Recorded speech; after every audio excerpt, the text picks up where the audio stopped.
Okay, we're recording now. Good Christ, this is terrifying. All right. So, everyone who's watching this, probably me in the future, I've finally gang pressed this guy into doing the thing I wanted to do for like 2 weeks now, I think. I am finally going to He talk. threatened me. I did. It was terrifying. Well, no, I emotionally manipulated you. There's a difference. I, Well, yeah, but like that's pretty much a threat if you think about it. I refuse to think. So, we're finally. Oh, sorry, I He popped died. something in my shoulder. We're not even a minute in. All right, so that's okay. So that's a pretty good. Oh, I cracked my back. That was nice, actually. That's a pretty good thing. So I've never done this with another dude before. Take that out of context, please. I've never. I've never done this before. We've never had to do something like this, like in our lives. So this is going to be the worst experience you've ever had in Oh, the this will be in terrible. the genre of two idiot friends have a Discord call about something in the nighttime. I would wait until 1 a.m. like usual, but this guy has like a sleep schedule and a life and stuff. I don't have none of that. So I was Oh polite yeah, no, and I'd set time get for go insane past like midnight. He was nice enough to not ruin my sleep schedule too All much. right, it's a minute 25. You can swear now. All right, so we're gonna Oh fuck be yeah! hell yeah. So we're gonna be doing, if you could believe it, cosmic horror. I apologize for the last video, the Magic Systems one, where I lost steam and stopped making coherent sense. I got nauseous and almost threw up. As a result, I have taken preparations tonight. Alongside water, I have a 1 pound bag of Korean barbecue pork jerky and a can of Sprite. I don't know if it'll make me better or worse, but we'll find out. So if I take regular breaks, it's because I'm eating jerky, and drinking Sprite. Too bad I don't got cough syrup. Not that I would ever do I the. would be the nauseous one today. God, please. I need to Throw replace. up. If only I was like on camera. I. So what you people are seeing on your screens right now, again, you don't need to watch because it's just a blank image. That just shows the Discord green lights because I don't know how people do the talking profile picture thing. I don't know if they have a software for that, and I refuse to learn. Uh, I immediately forgot what I was Probably. saying. Who knows? What the fuck was I saying? Something something nauseous. Something something. Discord green lights. I don't fucking remember. Who even is? Yeah. So we're gonna basically just be each other's evil voices and keep going down a rabbit hole and route. Because I'll level with you, you freaks. This is like a normal thing we do. We just do it through like messages where we talk about one topic for like 40 minutes and then go to bed. Hell, we've This even is done it true. for Cosmic Horror itself because this guy watched Annihilation, one of my all-time favorite movies.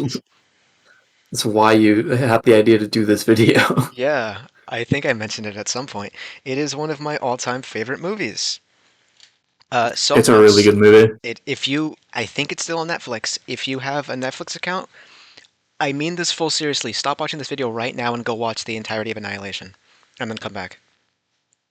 It is that good. It's peak. It's so good. It is. If you know the typical horror sting noise that you see in like YouTube shorts, that's where that sound effect came from. I know it's not glowing praise, Yeah, but you would, when you'll recognize it, you'll like soy face and point at your screen. But it's genuinely an amazing movie. I did that. It's genuinely an amazing movie, and I think it is good to watch so you can understand what we're going to talk about. Because cosmic horror has a bunch of different little facets about it. So I guess I'm going to start us off. We both have notes, but they pretty much overlap, and are almost the same thing. I'll be the front man, I guess. Squid Game's reference. I've never seen the show. Squid Game. I haven't seen the third season. There's a third one. When the hell did I make that? There is a third one. That kind of fell off after the first one. Did the main Second character one get wasn't did the main great. character get older? I mean, I guess they had to film him, Is that where so that old guy it looking took for the like. screen comes from? No, I think that was just the old guy from season one. I don't know. A lot of old Oh guys. wait. Oh no. He did. I think he lost a lot of weight. So he looks like Oh, I thought he was old. an empty bag of meat. I thought he went to the beach that makes you I mean, he got old. old too. He probably went there. I went there today. How old you I get, got old dude? sand in my dude. I got older by like 5 days. That's brutal. Which one do I want to start with? I know. Setting, themes, inspiration. I'm gonna cover inspiration first. Let me mark down. I hate. Okay, so the first time I'm ever changing the notes on my phone, I hate how Google Docs makes you click a separate button to start editing on your phone. It is the most aggravating thing I've ever had to do. Oh, that's lame. Yeah, it fucking sucks. So after this, I'll probably never do phone notes again unless I have you on another thing. All right. I even. God damn it! I distracted myself and then marked off the point I haven't talked about yet. I marked off main characters instead of inspiration. What the No, that's fuck? it's the main character gambit.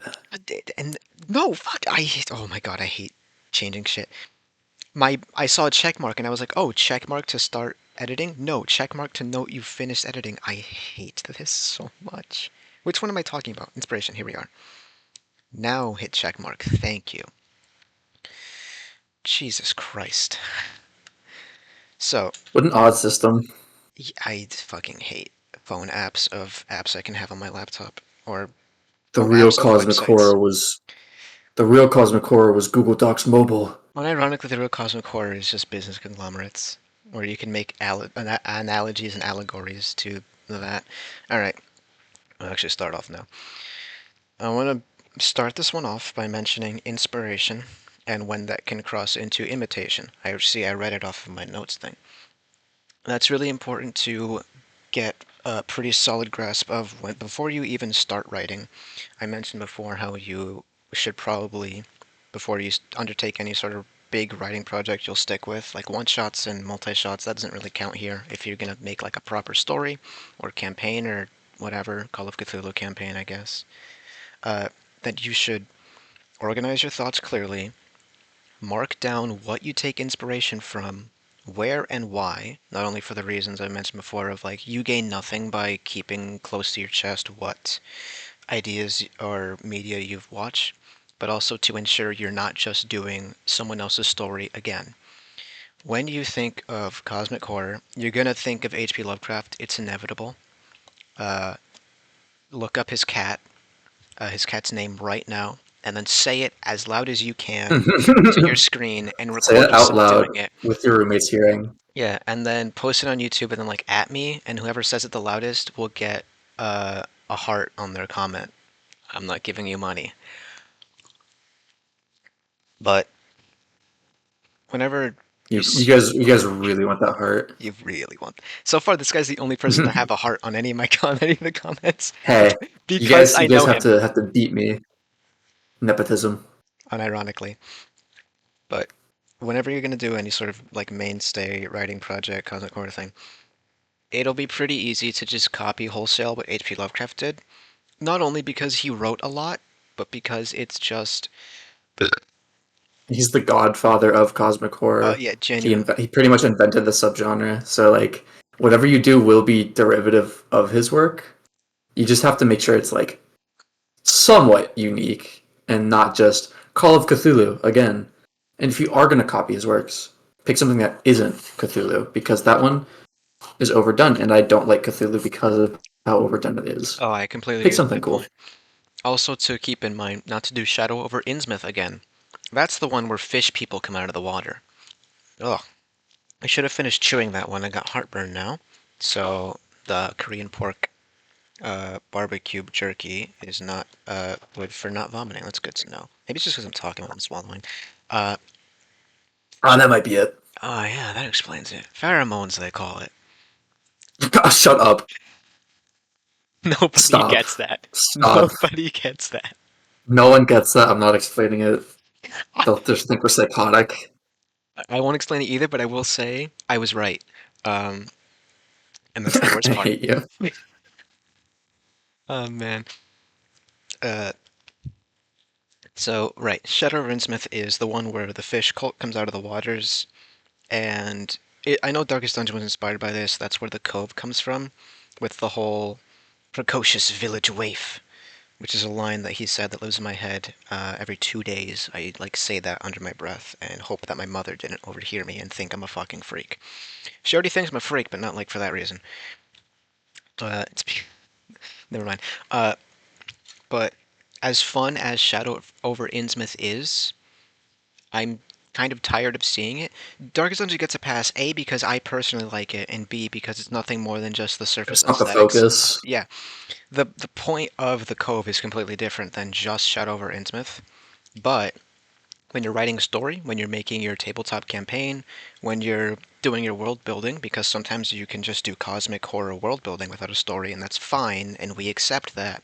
But please stop hosting it so much. Not because I don't want to see it, but because that's all I see, and I want to read stories too, asshole. Oversaturated. That yeah, that's a big issue with me. Is like I fucking love seeing people's world building. I love seeing their stories more, however, which is why I hate our slash world building and our slash writing. It's just a fucking cesspool, and That's writing why I love r sucks. slash. What is it? The world building circle World jerk, jerking. world jerking. I love that subreddit. Yes, it is the only good writing subreddit. Up there with speculative evolution because I'm a big fan of that shit. What was I saying? Right.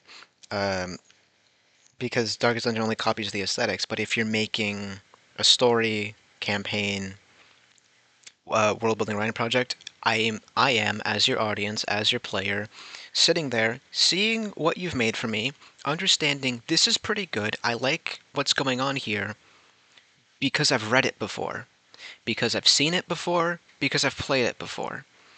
Not to be like a fucking like smarmy ass. Oh, how can I enjoy this? It's already been done before. But like the amount of times it's been done before makes me want to see a nice spin on it, or just not this one in particular.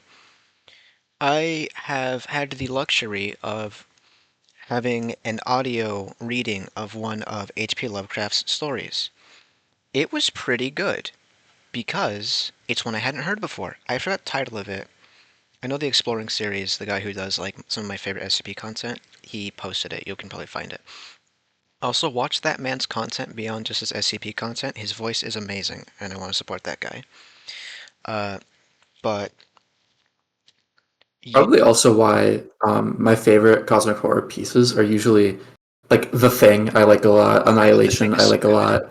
Um, I even like one of Lovecraft's work, The Color Out of Space, just because Oh, I've heard. it's Oh, so disconnected from like the Cthulhu mythos, and it's so different that it's like frightening in its own right, and it's not just oh spooky tentacle thing comes out of the water. that's another And one every time I too. see that story, or every time I see someone try to make some adaptation of that story, it's just like yeah, I get it, that's spooky, but I've seen it all before.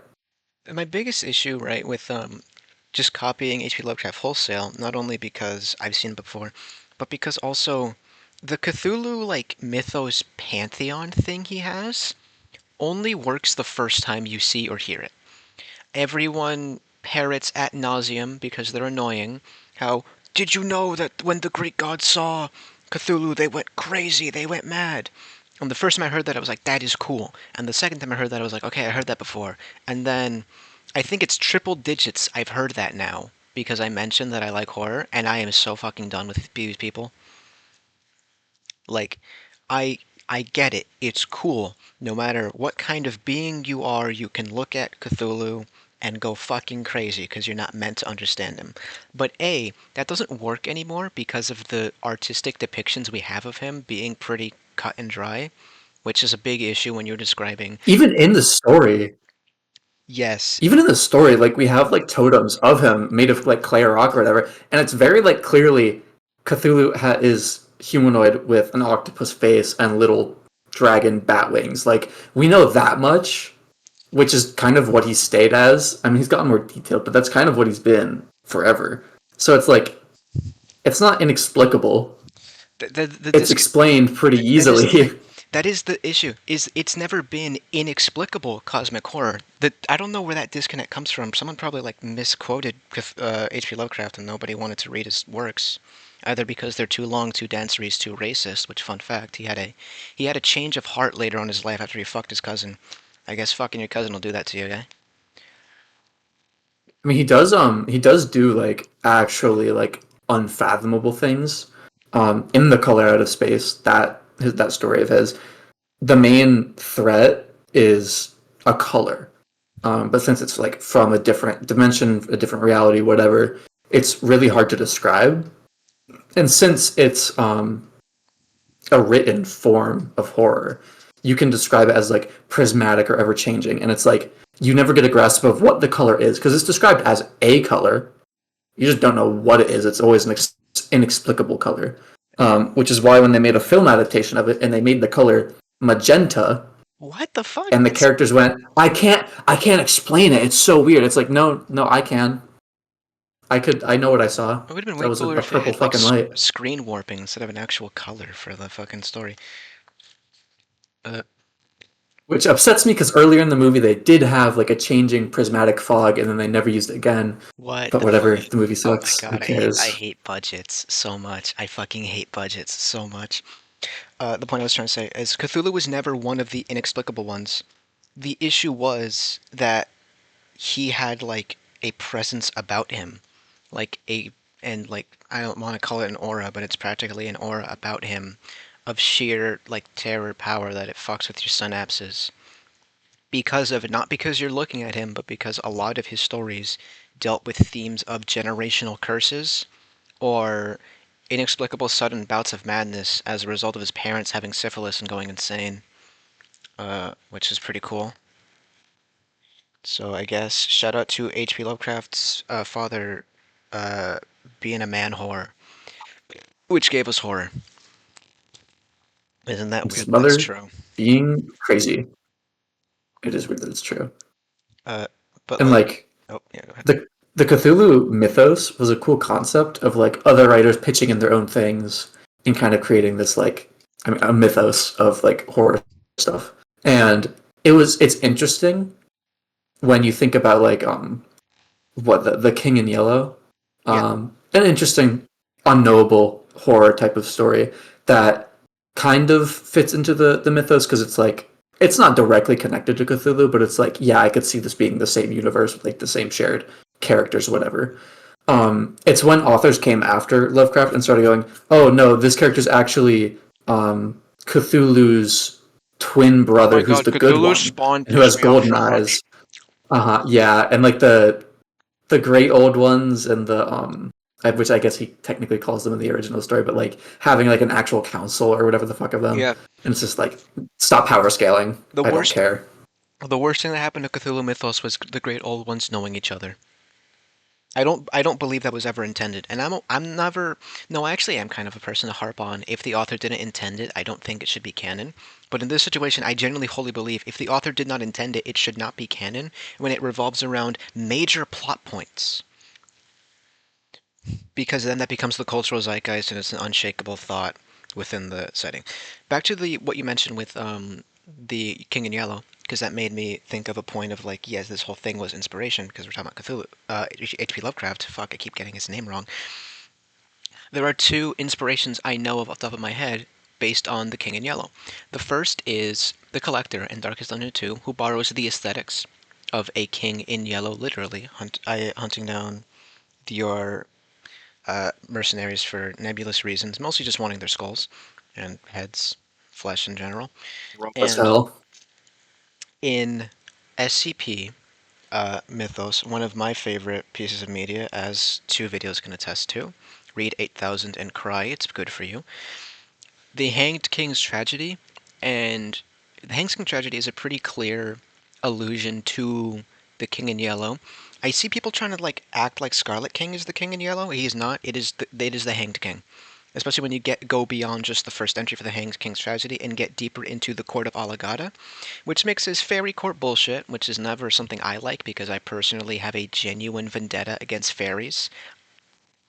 Couldn't tell you why, except I can watch my Fantasy Races Part 2 video for 12 minutes of unbridled rage against fairies.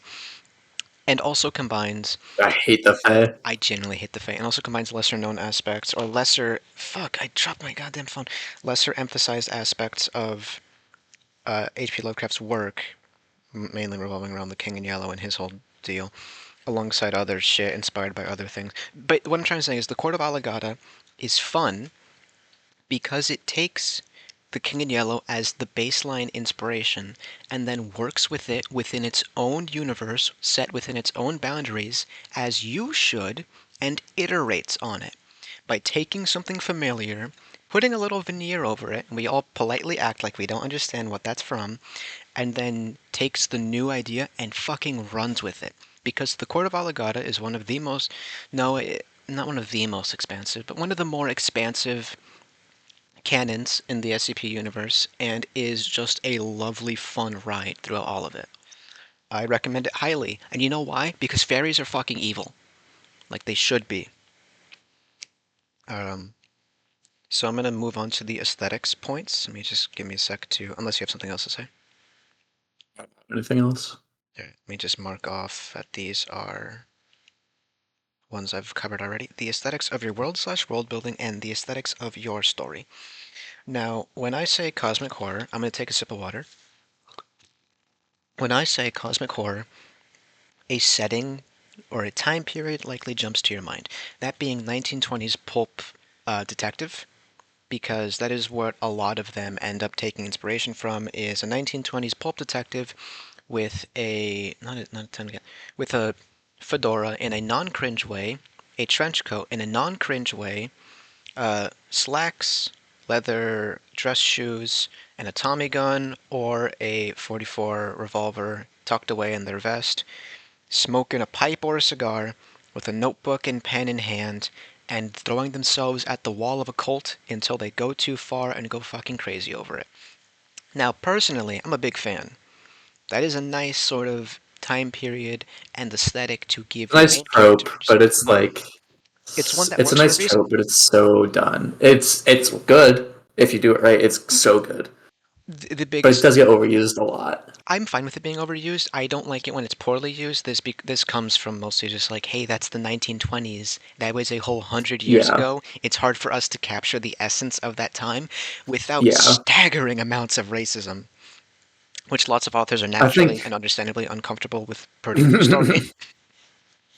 I think one of my only complaints about that aesthetic is just like I get that a detective is so easy to do because it's a person who solves mystery, so it fits right into the theme. But like in a lot of different cosmic horror things, it's the main character is usually some observer who is smart, some keen observer who like knows what's going on. I've seen detectives. I've seen things done better than detectives, and I think that variety is good. I've seen in the film adaptation, well, in the Mouth of Madness, which was John Carpenter's adaptation of In the Mountains of Madness, H.P. Lovecraft's story.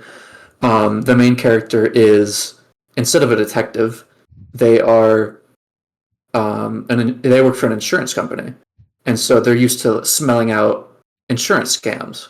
So they're It's a very plot rational. twist. They're very everything can be explained as like a scam or a scheme or a plot, and so they don't understand like how this everything's so weird. But they also are trying to get down to the bottom of a mystery because they're investigating this insurance scam, or at least what they think is an insurance scam.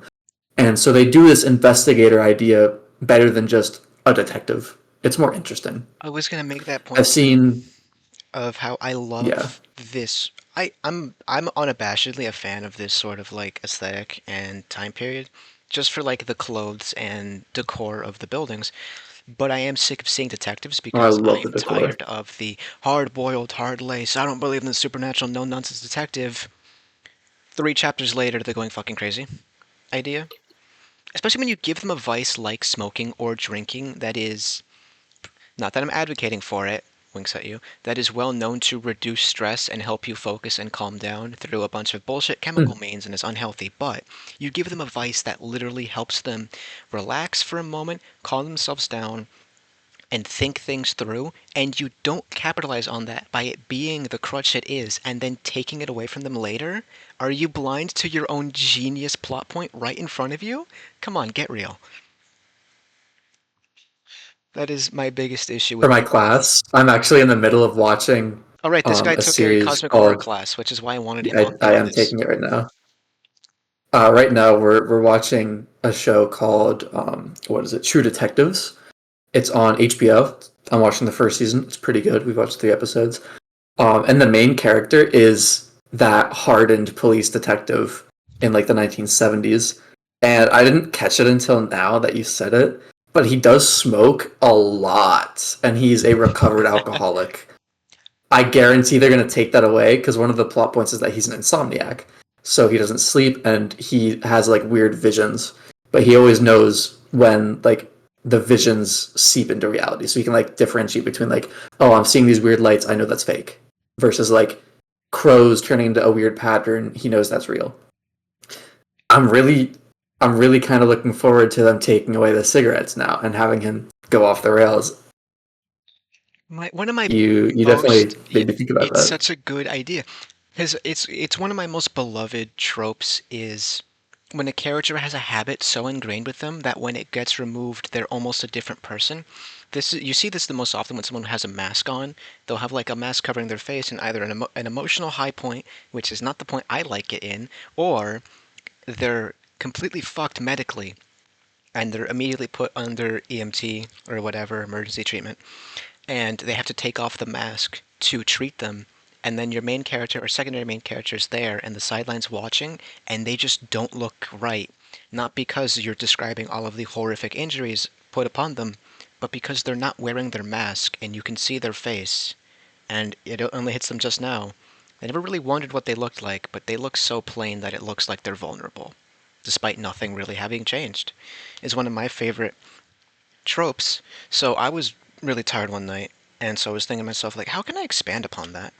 And then, because I was looking through Pinterest and I saw like a bunch of, I don't know why I got this out of nowhere, like character designs, ideas, inspiration. Because I'm not an artist, I don't know why I got them. So I saw a bunch of characters that were like smoking or like taking shots of whiskey or Hennessy and stuff to make them look badass and super cool, which is something I think It is works. which I think is mega lame to have your character be intentionally badass and super No, it's cool. so cool. It's so cool. It's so edgy. And so I was like, you fucking loser, I bet if you lost those cigarettes, you'd be freaking out in less than a week. And I was like, huh, wait a minute. If you lost your cigarettes, you'd be freaking out in less than a week. That's a phenomenal plot point, cheese underscore stick one. And I high fived myself there in bed. And then I was like, that's a great idea. I turned off my phone, tucked it beneath my pillow, and was chuckling to myself. And then I woke up at 7 a.m. Um, Great idea, Jack. Strikes again. shut the fuck up. Which I Dude, suck. you actually became a fucking Wojak. You send me so many Wojaks. What do you mean? They corrupted this man. You did. I find them funny. I hate it. Cosmic Horror Jack cannot describe what he sees, describes it anyway. Oh my god. Eh, I'm gonna explode you with my mind. dude, he would never. When you take a bite of the beef jerky, so if you have a point to make, you can make it or not. We were talking about like aesthetics and inspiration therein. Oh yeah. Um, for aesthetics, I think it's good to just pick a different aesthetic, pick a varied thing that people haven't really done. It'll just set you apart from if you're trying to write cosmic horror. I've seen. I mean, there's of course the detective 1920s, whatever. There's things closer to like Blair Witch Project type of thing, where it's like more rural, more less like crazy cosmic and more folklorish and like foresty Oh yeah, aesthetic. pagan inspired. Um, paganism. Thank you. There's like super outer space type of ones. Like I think the first Alien movie technically would count. A movie like Event Horizon would Oh, I count. love the first Alien Um, movie. it's so good. There's, I mean, I think it's Stephen King's book, Mist, where the Oh aesthetic yeah, is just you're in a grocery store and there's a ton of mist and monsters are in it. This was great because I mean, come restricting on. yourself, because I mentioned this a lot of times, having a restriction helps you be a lot more creative with your scenes and like world building and design and stuff like that. Oh, Having them 100%. be stuck to this grocery store made that story feel so delightfully claustrophobic. And as someone who hates cramped, okay, I'm fine with with cubbies and coves and things like that. When I struggle to move my arms properly, that's when I start freaking out. And grocery stores are like that for the social reasons, but then when you're in the aisles, it's like I can't really move the way I want to. 'Cause I'm a pacer. I like walking in Yeah. circles and shit. I would go fucking feral in that place, which helped elevate that story a lot for me because I was like I would fucking hate being in a grocery store so much. Channel in your inner.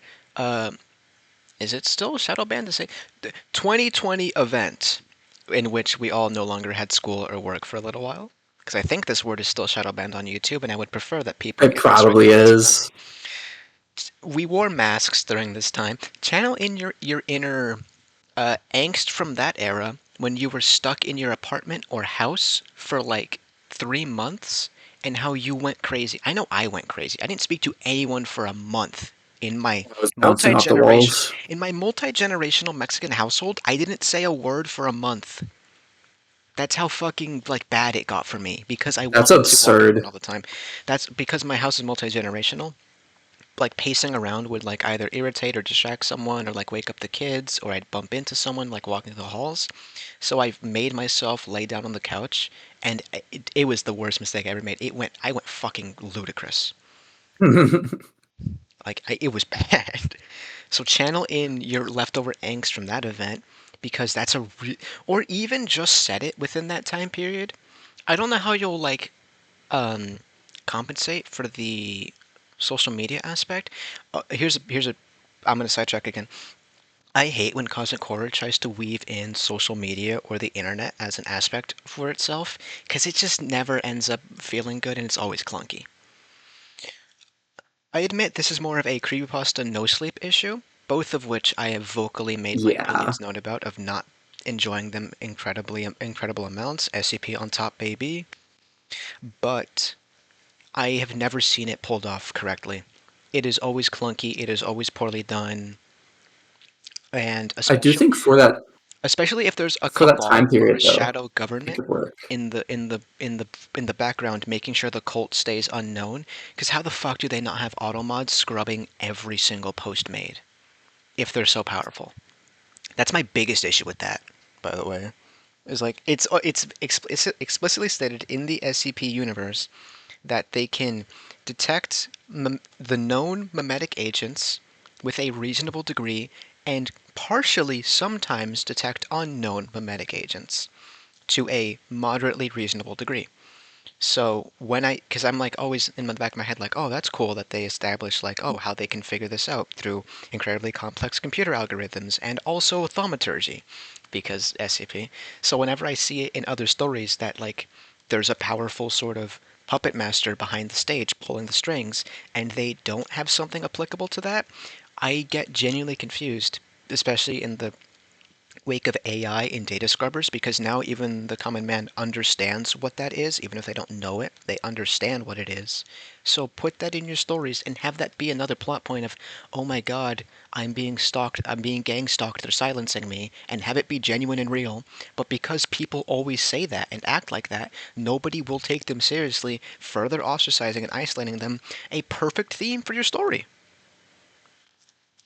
I think if you want to incorporate social media into a modern cosmic horror type of story, then that time period where you were stuck in your house is probably the best time to do it because you wouldn't have any interaction with outside people. You wouldn't be able to actually discuss with a real person. So you'd have to like go to forums and discussion boards to talk about the thing that you're seeing.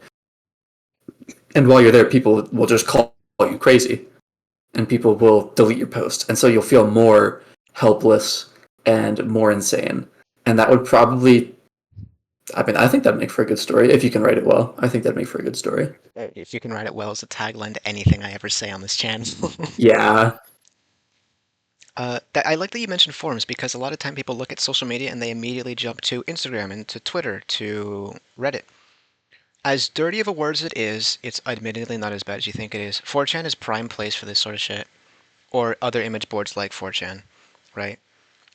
Because Oh, 100%. that's literally where creepypasta came from. So why not bring it back to its home? Or you go from there into other wikis, right? Um, no, not wikis, because I immediately thought like wiki.info and was like, no, that's not what I'm talking about. Other homegrown forums. I am not very online, despite not leaving my house. I just sit in my mind fortress, typing up little stories and ideas and playing D&D. So I couldn't actually name you any forums that aren't just fucking 4chan. But the point I'm making here is forums are small, homegrown, and close knit with the most active moderators I have maybe ever seen in the entirety of my life.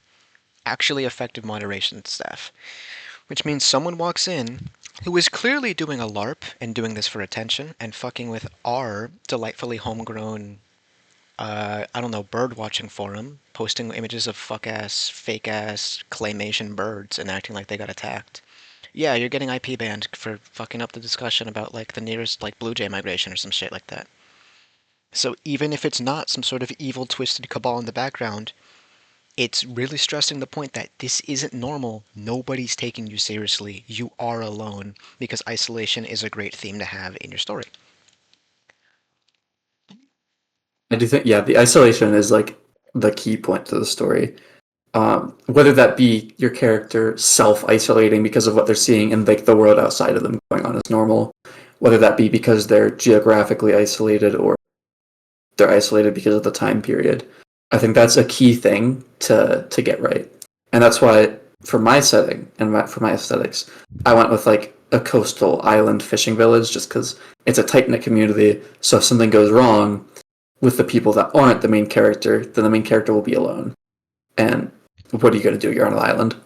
I have only seen one creepypasta do cosmic horror correctly until the ending, in which they had an epilogue that explained everything from literally the issue was having it be explained from another character's perspective, completely cutting the mystery and is this real mindset. So whenever I reread it, I act like that part doesn't exist.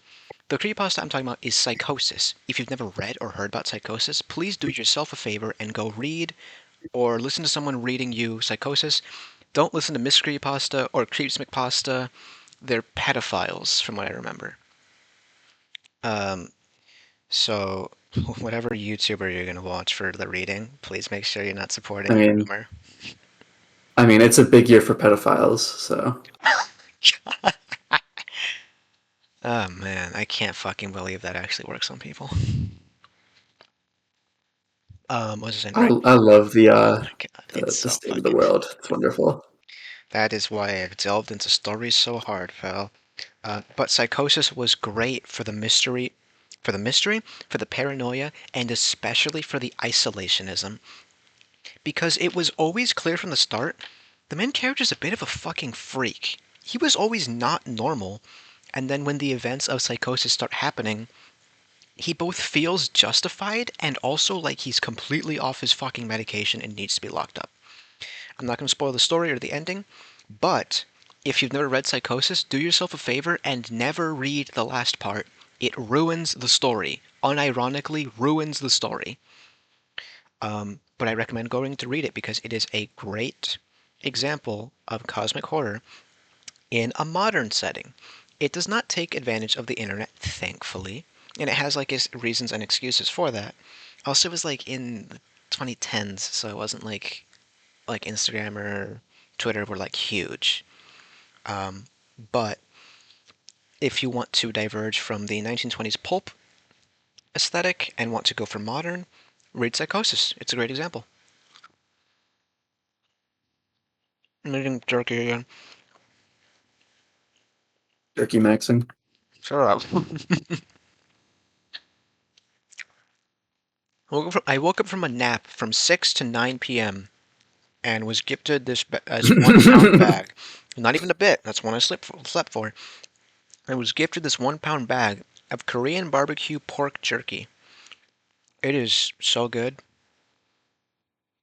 If I woke up to that, I would assume that I was still dreaming. That sounds heavenly. Oh yeah, it's great.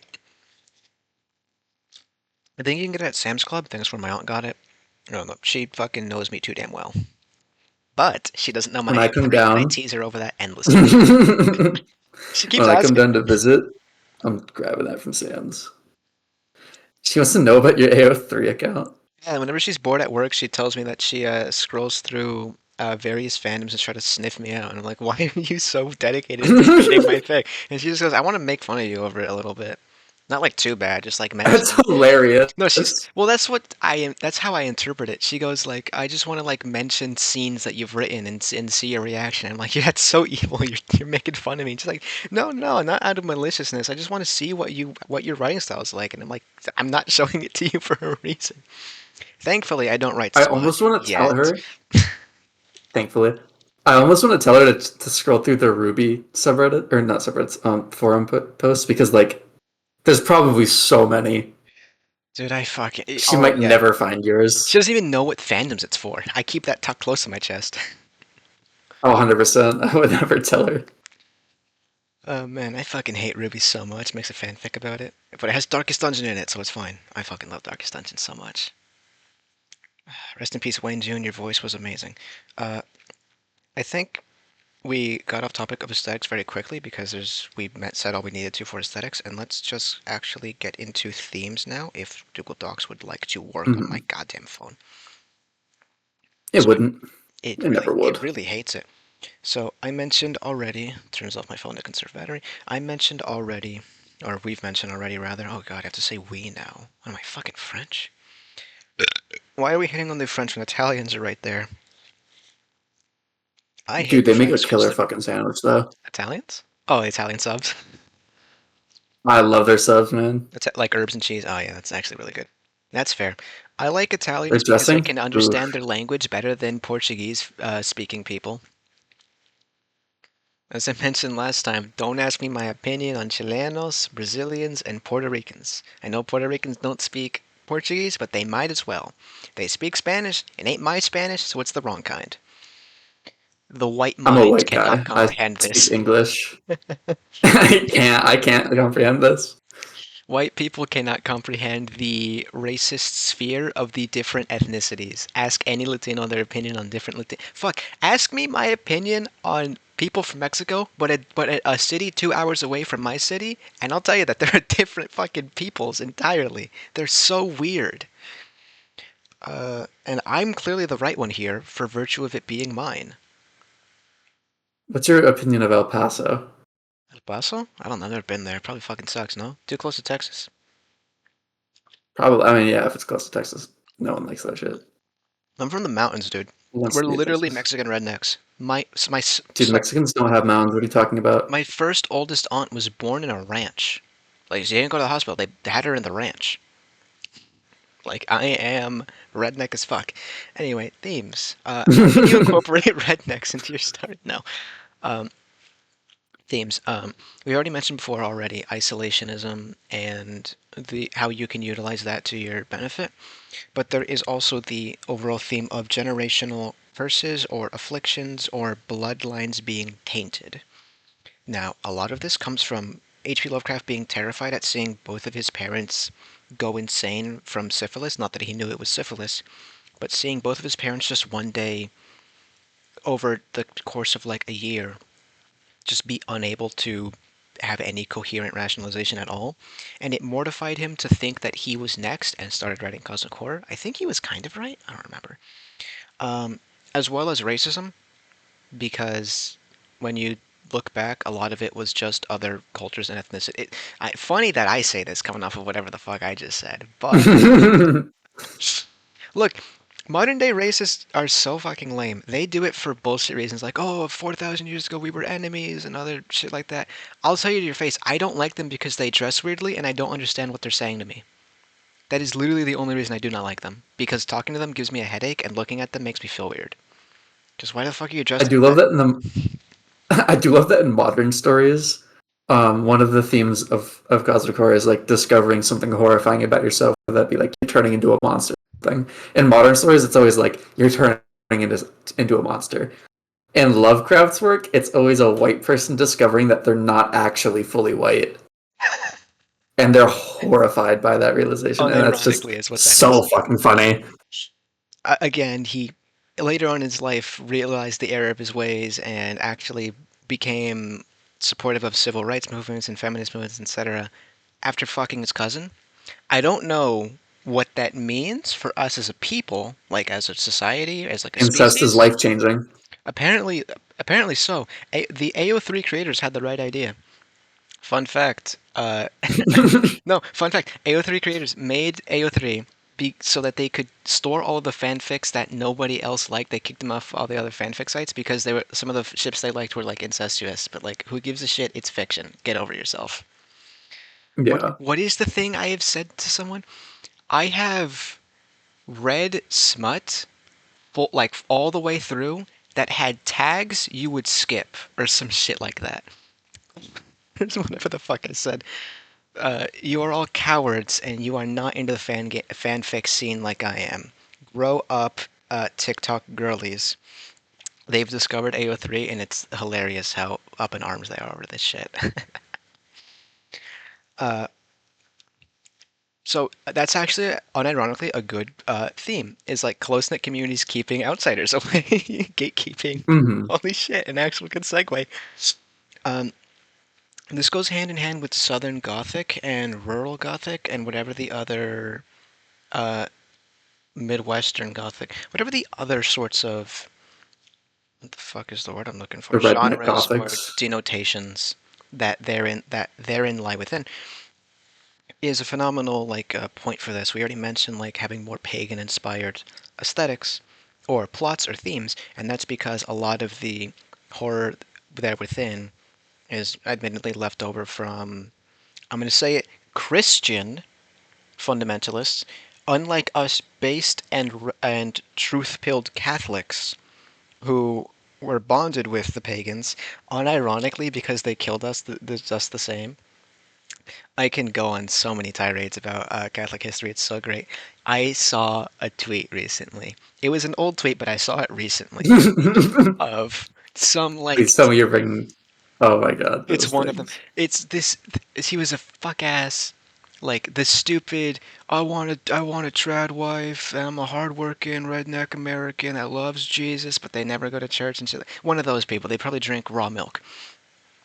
They pulled up video of Semana Santa procession in Spain and said, "Look at this practice in Spain. They call it the Semana Santa that they practice during the Holy Week." Fun fact for you non-Spanish speakers: Semana is week, Santa is holy or saint. He said they practice a tradition called Semana Santa during the Holy Week, i.e., the Holy Week during the Holy Week, and said something about like how, oh yeah, you telling me this shit's not a cult or whatever the fuck, because you look down and it is Catholic monks in the traditional capriote penance hood with like staff candles walking down the street waving banners like tabards and banners like stitched up like embroidery shit of Jesus Christ, the Virgin Mary, the Holy Trinity, things like that, all down the main street singing our church songs, which admittedly sound a bit culty if you don't understand Spanish because it's a Latin language.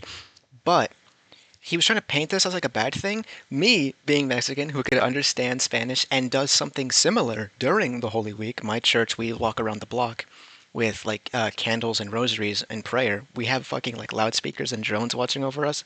We get like police to like shut down the roads and divert traffic so it's safe and all that. We go from one church to our sister church. It's really cool. But I saw him there, like on in the tweet, like acting like this was some sort of cult mindset or behavior. But like, this is just worship in non-American places because Protestants have rotted your brain.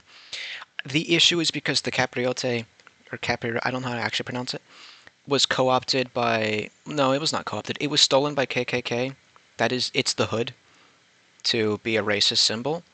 Which, fun fact, was made. The It's KKK such a was shame that the KKK exists, both they for the being racist and murdering people, but also also because for the outfit's stealing kind money. of tough, Because it and was I hate that it's originally, associated with since the racists. 15th century, I believe, was a Catholic hood to represent like true faith and belief by obscuring the face during holy events to allow you to focus on what they're holding and showing you instead of the person holding it. The idea is like ignore the person behind it, focus on what we're all here for collectively Yeah. to worship and love each other rather than who it actually is. And instead, the penance hood, it's called the penance hood, but it's not actually really penance. Instead, the penance hood was stolen by American fuck ass Protestants to kill black people and Catholics. How are you going to steal my Hmm. fucking awesome drip and kill me with it on? Which sucks too, because I really want to get one, but I am so pale. It would But you look will be so like murdered. bad. And the white ones are the lamest ones. The black ones with the red and yellow accents, oh, they're so cool. And along the body, there's like wooden painted depictions of crucifixes and the Holy Trinity and like embroidered depictions of the Virgin Mary and the various saints. Look into it. It looks so fucking cool. And then the KKK ruined it. I am genuinely so mad.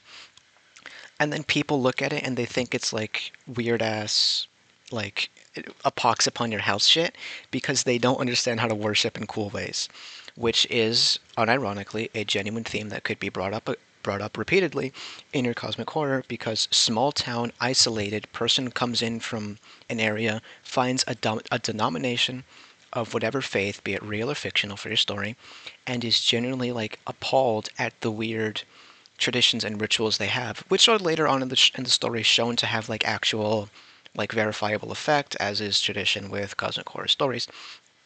But they find it odd to wear these idol masks and shake around these locally revered as blessed herbs or animal fat candles and things like that. It is literally a lot of cosmic horror, and I understand that, but then there's the twist on it, so it makes it fine to consume. Get over yourselves, it's just fucking fiction. Gets the twist on it of being practically another culture from a immigrant's eyes. And I think it's actually really cool that way. Regardless of if you delve into really interesting Catholic history or ancient pagan traditions, which are also very cool, which again, there's a whole history between Catholics and pagans for being both persecuted groups, and there's a lot of interchange in between there. It's where the Catholic saint calendar comes from, I believe. I might be wrong on that front, though. Point is, the idea of these isolated communities having these long-standing rituals and traditions that last for centuries, not some like 50 years. Tradwives are not traditional at all. How wrong you are, I want that on record. Neither are trad husbands. Yeah, the fucking trad life movement. Neither are like trad husbands. You would be expected as the man to stitch and repair your own clothes, as well as cook for yourself and bathe and groom yourself. You're just a fucking wreck. And genuinely so pathetic. Uh, but, I'm just preaching to the choir here. I hope. I mean this with my full chest. If you disagreed with anything I said, feel free to leave my fucking channel. Uh, but again, the themes of like this gatekeeping, this seeing some sort of new like Hmm. behavior from people that could be considered demonic or just terrifying is a core part of cosmic horror that should not go understated. If you have any points to make here, make them. I'm going to eat some more jerky. I mean, I think you covered it all pretty well. Um, I think it's I interesting mostly just that rambled about Catholicism.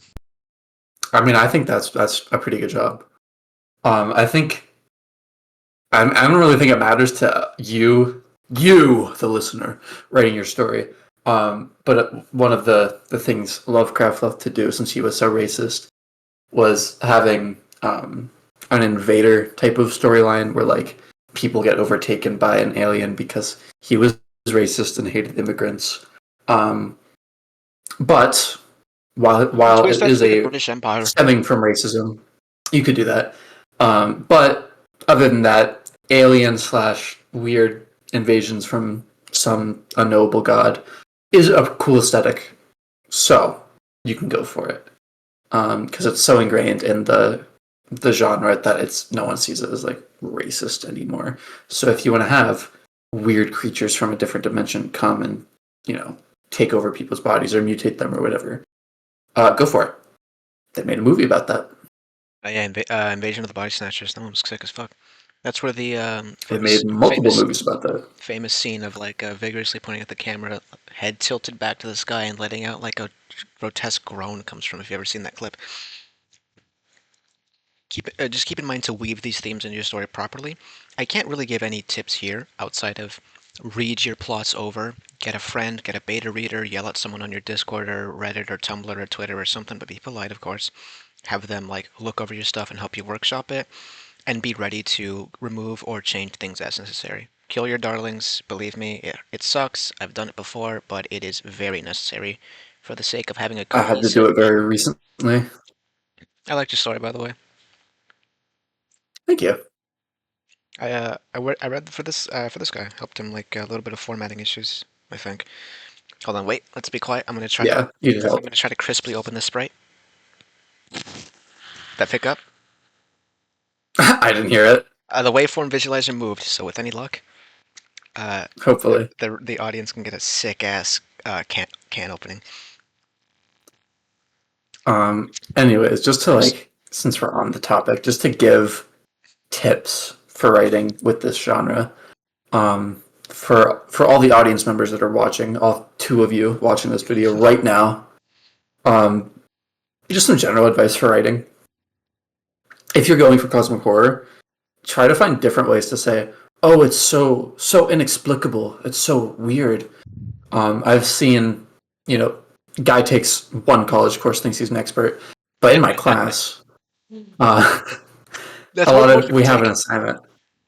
True, but we have an assignment where we have to make a short cosmic horror story, and I wrote mine about a beached whale that like looks wrong. It looks like some weird decaying thing that you're not quite sure. Like it has the shape of a whale, but you're not quite sure whale. So it looks like the shape's kind of changing. It's writhing beneath the skin. It looks weird, and so even though the main character is looking at this thing and can see it, he can't really describe what's so off about it because everything about it's so off. And he feels deep down that this is a whale, but it doesn't look like any whale he's seen. It looks like it's in the middle of decay. Um, One of those Whereas powerful some of tools my is comparison and the ability oh, to 100%. compare parts of it, but never the whole of it. Mhm, exactly. I think some of my peers when they wrote their stories, they didn't go they tried too hard to go for that inexplicable thing where they once one student wrote about I did actually quite like the story, but they wrote about this droning hum coming from like the stars, and eventually it kind of culminates with like living shadows or living pockets of void coming out and consuming things. And of course, being the void, it's inexplicable because it's darkness, whatever. But there's like some weird aliens involved, but they don't give it a shape.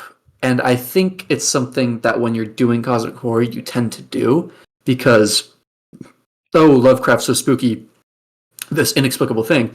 But even Lovecraft, like he wrote about what Cthulhu looked like. We know that it was some giant humanoid taller than a mountain with an octopus face and little bat wings. We know for the most part what Cthulhu looked like. Some of the details are a bit off, but we know the general shape.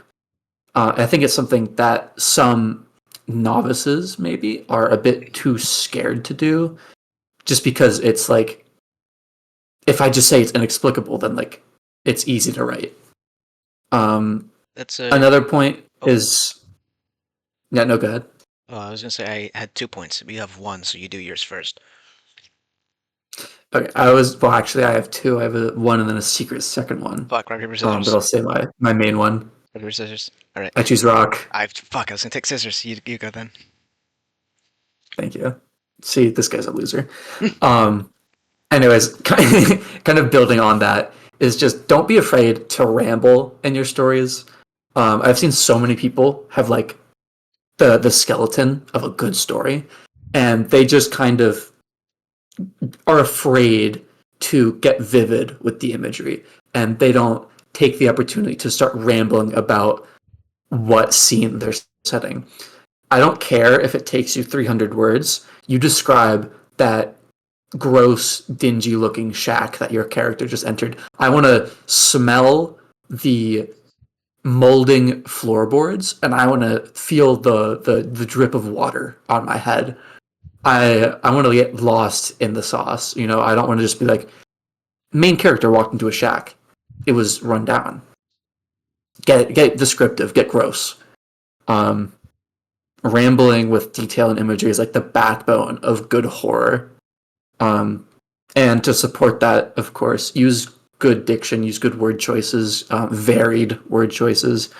I've seen some people, because I have to critique their stories and read their stories and Because I whatnot, and have like to provide read more advice. cosmic horror and give my thoughts and opinions. Woe is I me. know how terrible. Woe is me. Um, Easiest grade of my life, anyways. But like, let me see if I can actually pull the story up real quick. You want to name The drop one and that I say actually fuck? read. I'm not name dropping it. I'm just gonna whatever. They're not gonna watch this. Who cares? You can say it to Uh, them. do, do, do. I could. I mean, I'll bring this up in the actual discussion. Let me see if I can find it. You'll bring up that, hey, I did extra credit work, professor. I rambled with my autistic Professor, I friend. rambled for like 2 hours. Professor, I have autistic friends. Let me tell you, they can talk. Oh, here it is. So the first couple of sentences, the house was humming, not like it usually did with the noises from the old pipes, the creaky floorboards, or the setting house, but with a rumble that felt almost like a small earthquake. This is mostly good, except when I read it, the fact that they said the house was humming, and then when they described the noises, they described the noises as coming from the setting house. Personally, I don't like to reuse the same word when I'm describing things. I don't know if that's just me being a, but I don't like reusing the same word in like a pair. My rule So when is two if I were to describe sentences. it, I'd It's say fine. like, yeah, like if I were to change this, I would have said the house was humming, blah blah blah. Foundations would be a nice, like, Yeah, like the setting foundations or the setting walls or something. Just because it feels weird, it kind of feels unnatural as a reader to read the same word so frequently. easy proofreading tip. Read it out loud, and if you struggle to get your lips to form them that quickly if you struggle to get your lips to form the words at your natural out loud reading pace, then you need to change something. Agreed. And you can be like me. You can be an asshole, and you can look up synonyms for words, and you can be a real dick. Or you can be like me and Anyways, use that's my words you two don't know the cents. definitions of. I've I mean, done that that. works. If you don't, even if you don't know the definition of it, like I don't know a lot of I words, can use them in a sentence. I but don't know I that know they when to mean use them. them. I know how to use melodrama. I don't know what the Exactly. definition of melodrama is. I We love being able to understand context, was about to say, like, context. but then My not knowing brain the is definition of the baffling. word. My points Dude, were, it's weird. I don't know how my parents taught me to speak. yeah, me neither. I don't. Nobody taught me to read. One day when I was 3 months off of being three, I just learned.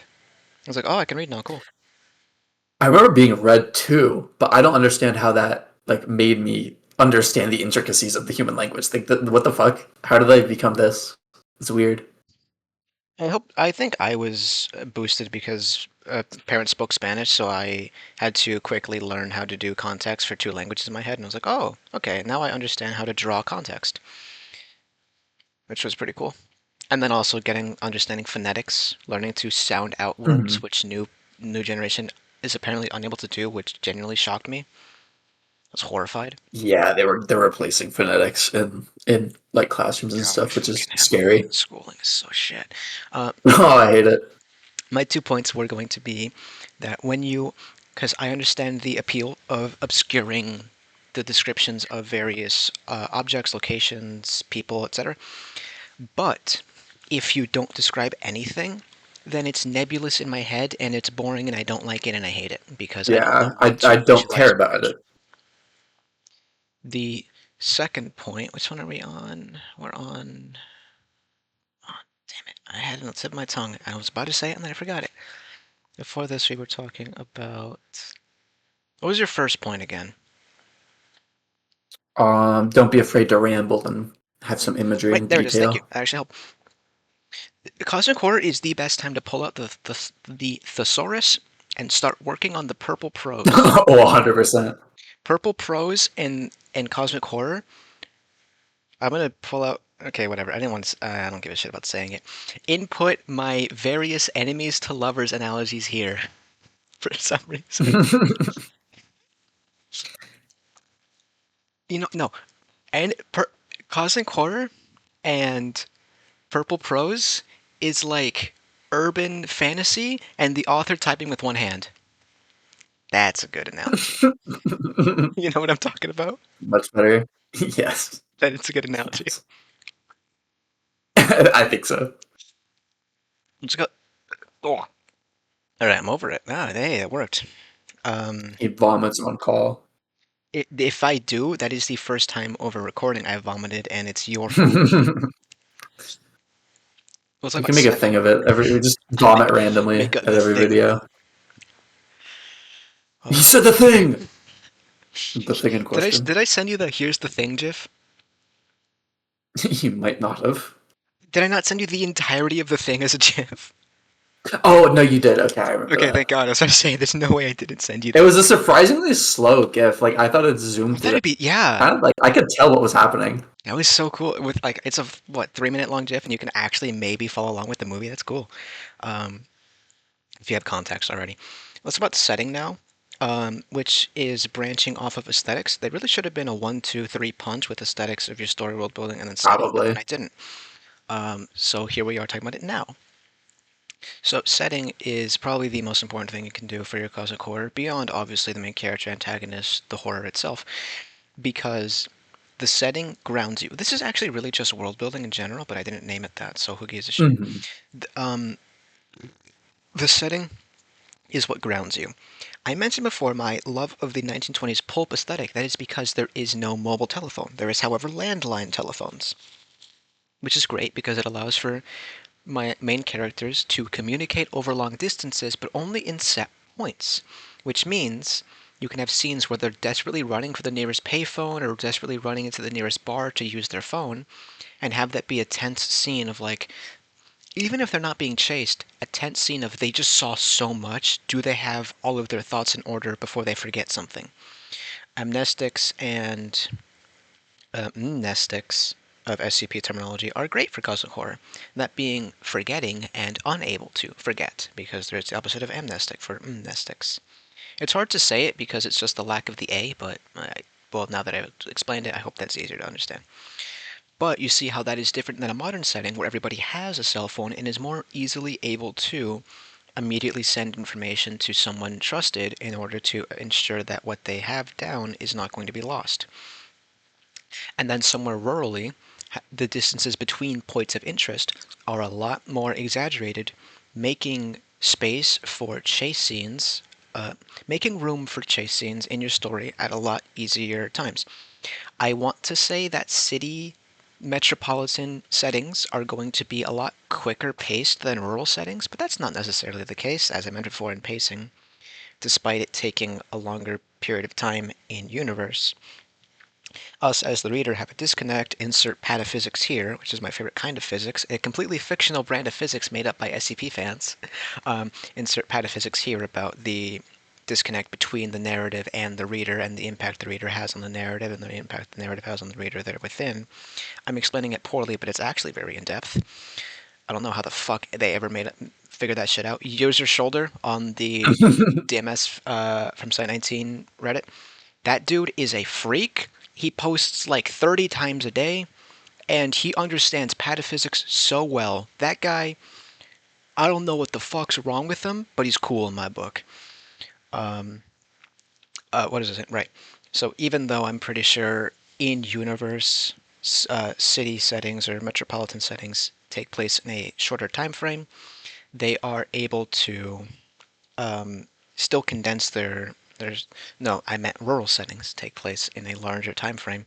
They're still able to condense that information only to like what the reader needs to know, and that could be a cool disconnect of I don't mention all the things that go on in the background, so you as the reader have a disconnect because we always love the I forget what kind of irony it's called, but there is a kind of irony where the reader knows more than the main character. It's harder done, and I never see it really in comparison to the reader knows more than the main characters.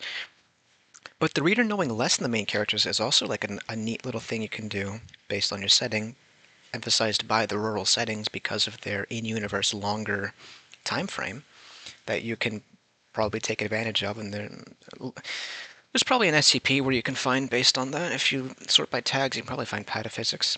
I'm going to use the bathroom. You want me to pause, or do you think you can ramble for like a minute and a half? You can pause. All right, let me see here. You.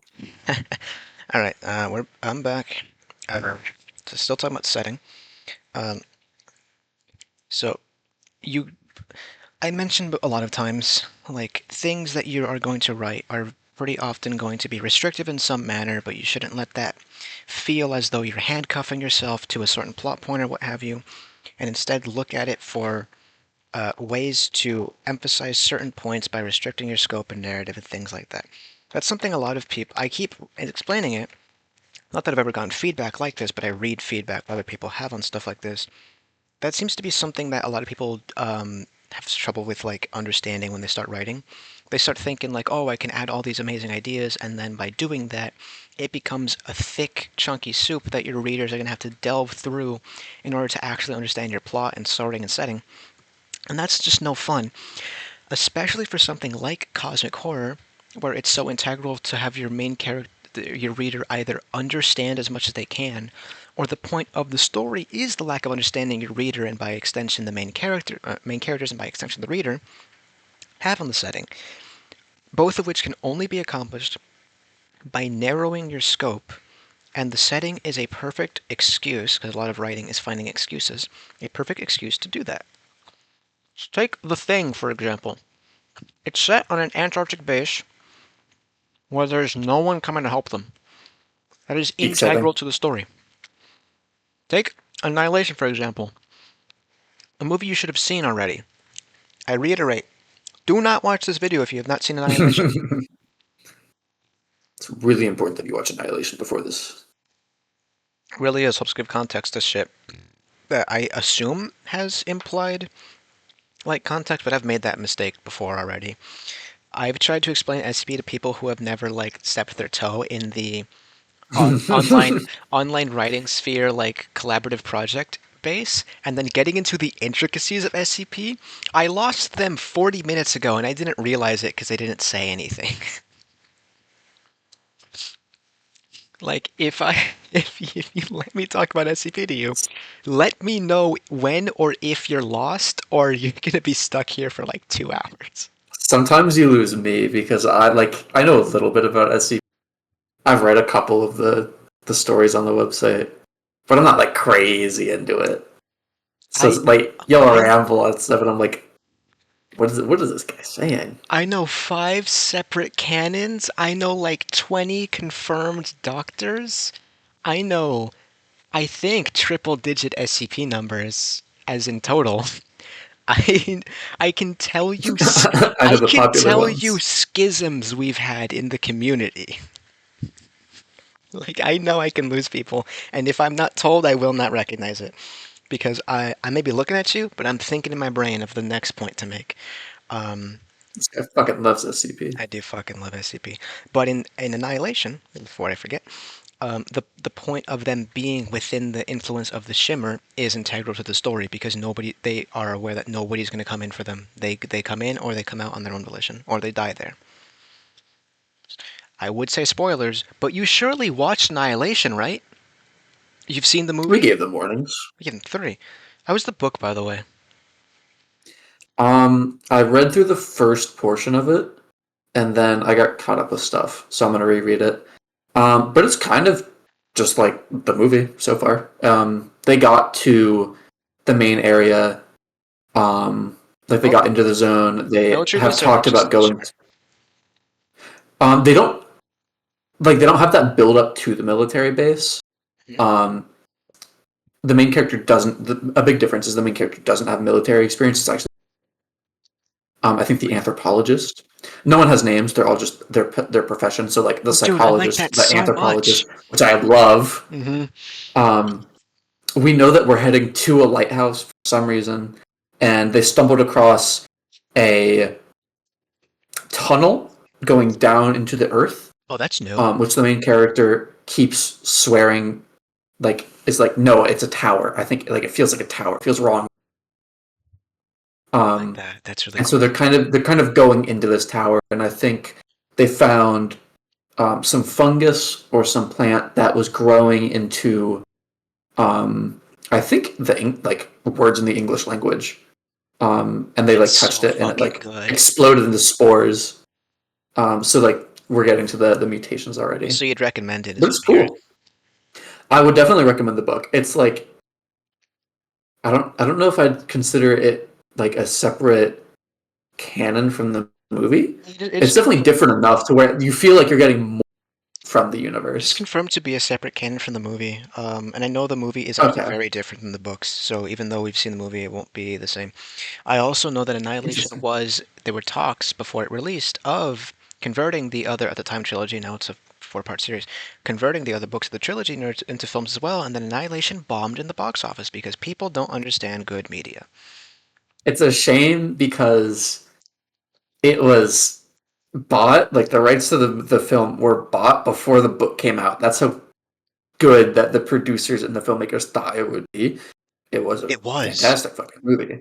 It's just that it didn't do well, It literally just because people didn't understand it. I remember seeing discourse around it when it was unironically. released. It was unironically people just did not understand it, and that's why they didn't like it. Which Fuckers. is weird because like there's action in it. I've Yeah, there seen is action and there's really great movies. emotional highs and like good character It's a development. good movie. It has a cohesive plot too. Oh fuck my hmm hand. And then people just didn't get it. Like I get like there's slower parts to it, and I get people when they go to movies don't want to see that. They want to see action, but like there's action. But like I've seen recently, I watched a movie called Under the Skin, which is I think it stars Scarlett Johansson as this alien that has come to Earth and is dressed like a human woman. She has like a skin suit on, so she's like a human woman, and she lures lonely men. I think it takes place in Scotland, and she lures lonely men to like this house or whatever, and like with the promise of sex. And they like plunge into this weird dark pool, and all their meat gets sucked out because I think the Wow, just context like is that sex. just like sex. In the book, her species is like some alien species that thinks that human meat is a delicacy, so she's like harvest Oh, whatever. I'm C&D shit. Eventually, she encounters. I'm just doing a recap at this point, but eventually, she encounters a man with a condition that grows like non-cancerous tumors on his face, and she like develops empathy. Um, and whatever, sees herself as human, goes on to defy her handler, whatever. Eventually, it's revealed that like she's a weird, completely black humanoid figure behind this rubber suit. But the whole movie is almost entirely dialogue free. There's so little dialogue. The music's good, but like a lot of it is like staring into um, wide shots and like artistic shots. It's kind of cool Personally, though. I like that. I like that. I think it's a very artsy film.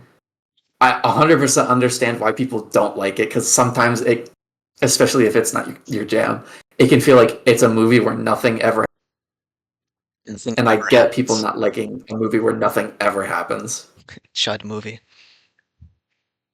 But Annihilation is not like that. There's always stuff And happening, and it's pretty okay, it's exciting. so hard to recommend this movie because of the name. Fuck. You're gonna expect something racist or something. No, it's called Borderlands. hmm It's called The Borderlands specifically. It is now free on YouTube. It is a great, phenomenal piece of cosmic horror mixed with a little bit of Christianity because the place is set and revolves around a church. I will not spoil anything. It is free on YouTube. Please do watch it. It's hard to recommend it because it's called The Borderlands, and then that fuck ass Borderlands video game movie came out. So I could never like, you know. So the good Borderlands is a great piece of a cosmic horror with a small cast. Has a lot of dialogue and stuff, but it is definitely a slower thing. Like things don't go wrong until the last like 20 minutes of the movie, but it's so good for it. It is so good for it, and people probably don't like it because of how slow it is, but it is, believe me, it is at least worth a cursory watch. Oh, I've never mentioned, I remember, because the scrapped talk about movies and shit. I am like the worst person to review media with when it comes to like getting me to sit down with you and watch like TV or movie or something like that, or like an online horror project. Because I'm going to want to talk over it with you because you invited me here to watch this with you. So we're doing social things. I'm going to talk with you about the plot. I'm going to talk with you about the characterization. I'm going to talk with you about the antagonist, about the themes, about the music, about the background extras even. About the shitty voiceovers, about my opinions on this trope and how I think it could have been done better, and potential plot rewrites. Because if you wanted to just watch the movie, you should have done that alone. And I think more people should be like that. Because how fun is it actually to just watch a movie with someone in silence? That doesn't sound fun at all. But you can only ever take this guy to a theater so that he has to be quiet, I or fucking else hit he my elbow breaks the against the social table. contract. Man, fuck the This social contract. You invited me, and also in theaters, I still lean over and I whisper shit in your ear. If you guy's a didn't want that to freak. happen, watch the movie the first time alone, and then invite me. Because even if it's my first go about, I want to hang out with my friends. Unless the movie's And really this is good. advice for everybody watching. Make sure that if you invite your friends over, do the thing before. Oh shit. I Make think them feel like shit. I think I cut out. Yeah, none of that picked up. Oh, um, if you ever do an activity with your friends, make sure that you do the thing before they come over. That way, they feel like they're missing out, and you could be a dick. Hey guys, you want to come over and paint minis with me? And they show up, and the minis are all painted.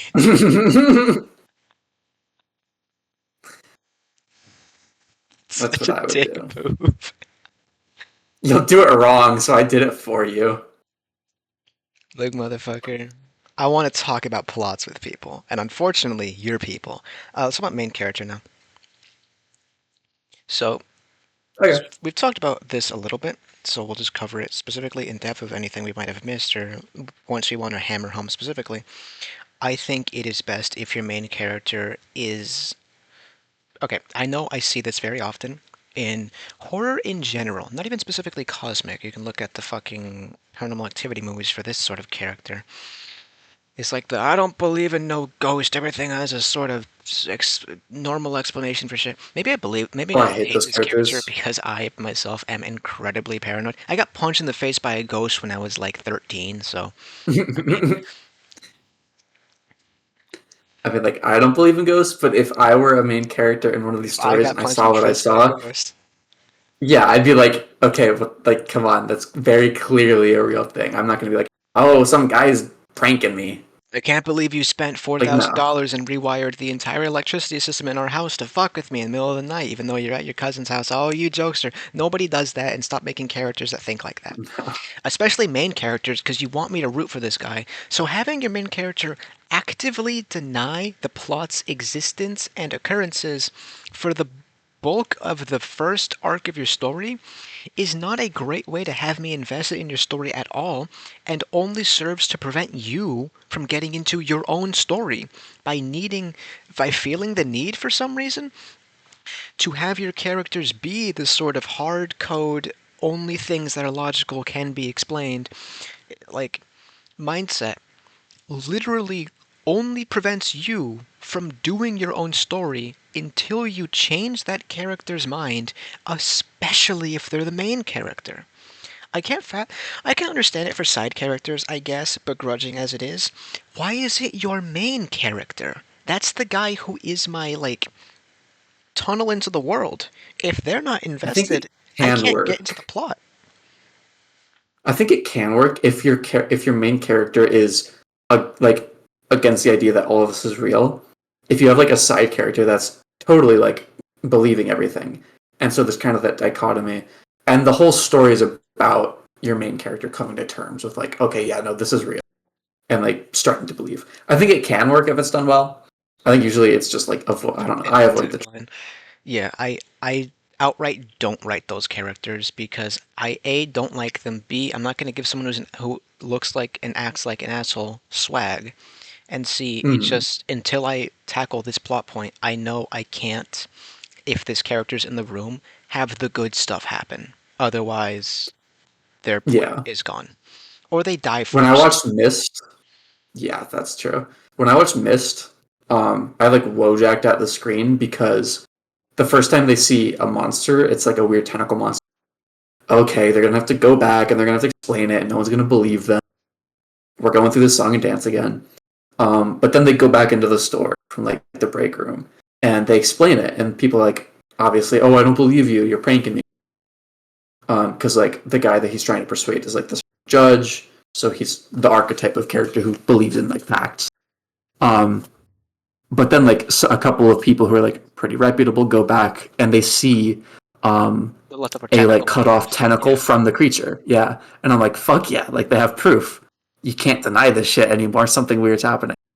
And I just Wojak because like, oh my god, finally characters who like accept that something weird's happening and are just trying to like get through it instead of oh no, nothing weird's happening. I also And then like thankfully they got rid of that judge character pretty quick. I also like that it was easy for them to accept that as well because of the Yeah. ever crouching, ever and present, very thick, permeable, loud ass noises, bright ass lights, Mm-hmm. unnatural mist. Like I You can't watch the deny guy run into the store with a bloody nose and something in the scream, mist, something in the it got one of mist. his buddies. Like at that point I'm saying, yeah, there's probably something. Oh yeah, oh no, he ran face first into his car and came over here like something like nobody does that. Nobody acts like that. But so then what sort of And what do main you know? characters The guy do in the you mist write? died. People, like community figureheads are a great main character to have because Oh, they work really well. not because like, oh, I have these people at my beck and call, but instead because I have to struggle with leading them in this time, and then the Mm, factions that it, because I am a big proponent of loving factions in any story, as I ramble to this guy very often. I am a big proponent of putting factions in your story. Not as many as you can, just putting like two or three with like cohesive and rational response. No, realistic responses, not necessarily rational ones. Keep that in mind. They can be weird and crazy, just as long as it's realistic that they would have gotten weird and crazy. But having a main character who is a community figurehead, be they like the owner of a bar or be they the head of a newspaper editorial staff, to have people look up to them and then from in their perspective see as they slowly crack on the inside to keep the people together, and then because of that they make bad calls, they blow people off, right? They're rude, they're abrasive because of this, through rational explanations, not because, oh, I have become crazy, now I act crazy. No, because of stress wearing them down, because of the outside influences tearing at them, then the community does as well. The idea of if someone goes, we all go, without ever directly stating it, only showing it through actions is perfect for your cosmic horror stories.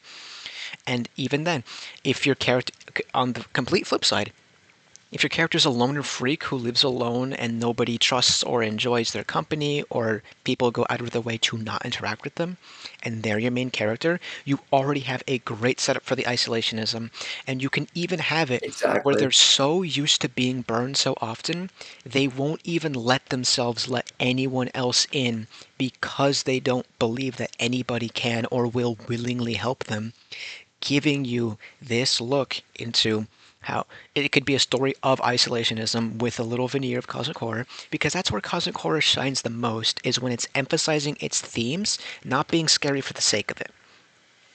Which is why I emphasize isolationism a lot, because it's something we have all experienced, be it in the event that it cannot be named, or on more personal levels. And then literally just channel your angst into a story. Unironically channel your angst into a story. It works so Mm, well. I dropped my phone. It works so well and makes a good, strong, straight through narrative that you can follow along easily. Because that is an important part. You may be thinking, cosmic horror, I need to make it confusing. I need to make it twists and turns. I need to make the reader reread it over and over again to understand my story. You don't need to do that at all. You just need a solid, strong, cohesive narrative with these sorts of themes that are propped up by the background. And if your reader understands it the first time around, that is a hallmark of a phenomenal execution of your story.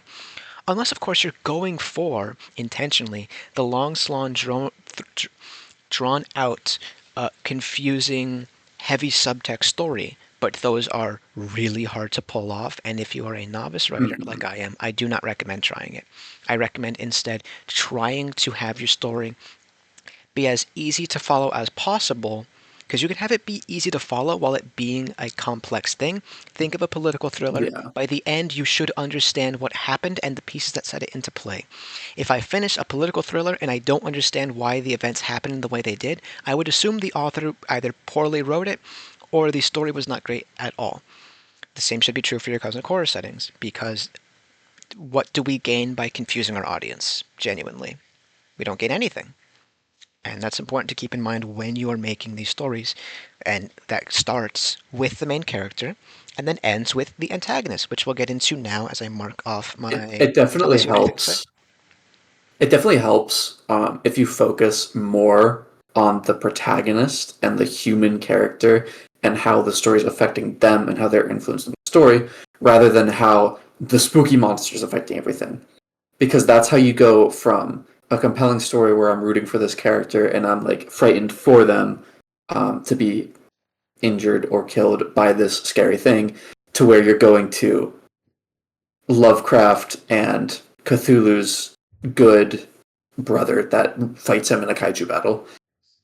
Maybe don't focus on the monster as much as the human. A great point, because, like, I can get attached to a setting, I can get attached to an idea or scene, I can even get attached to your monster. Certified monster fucker here.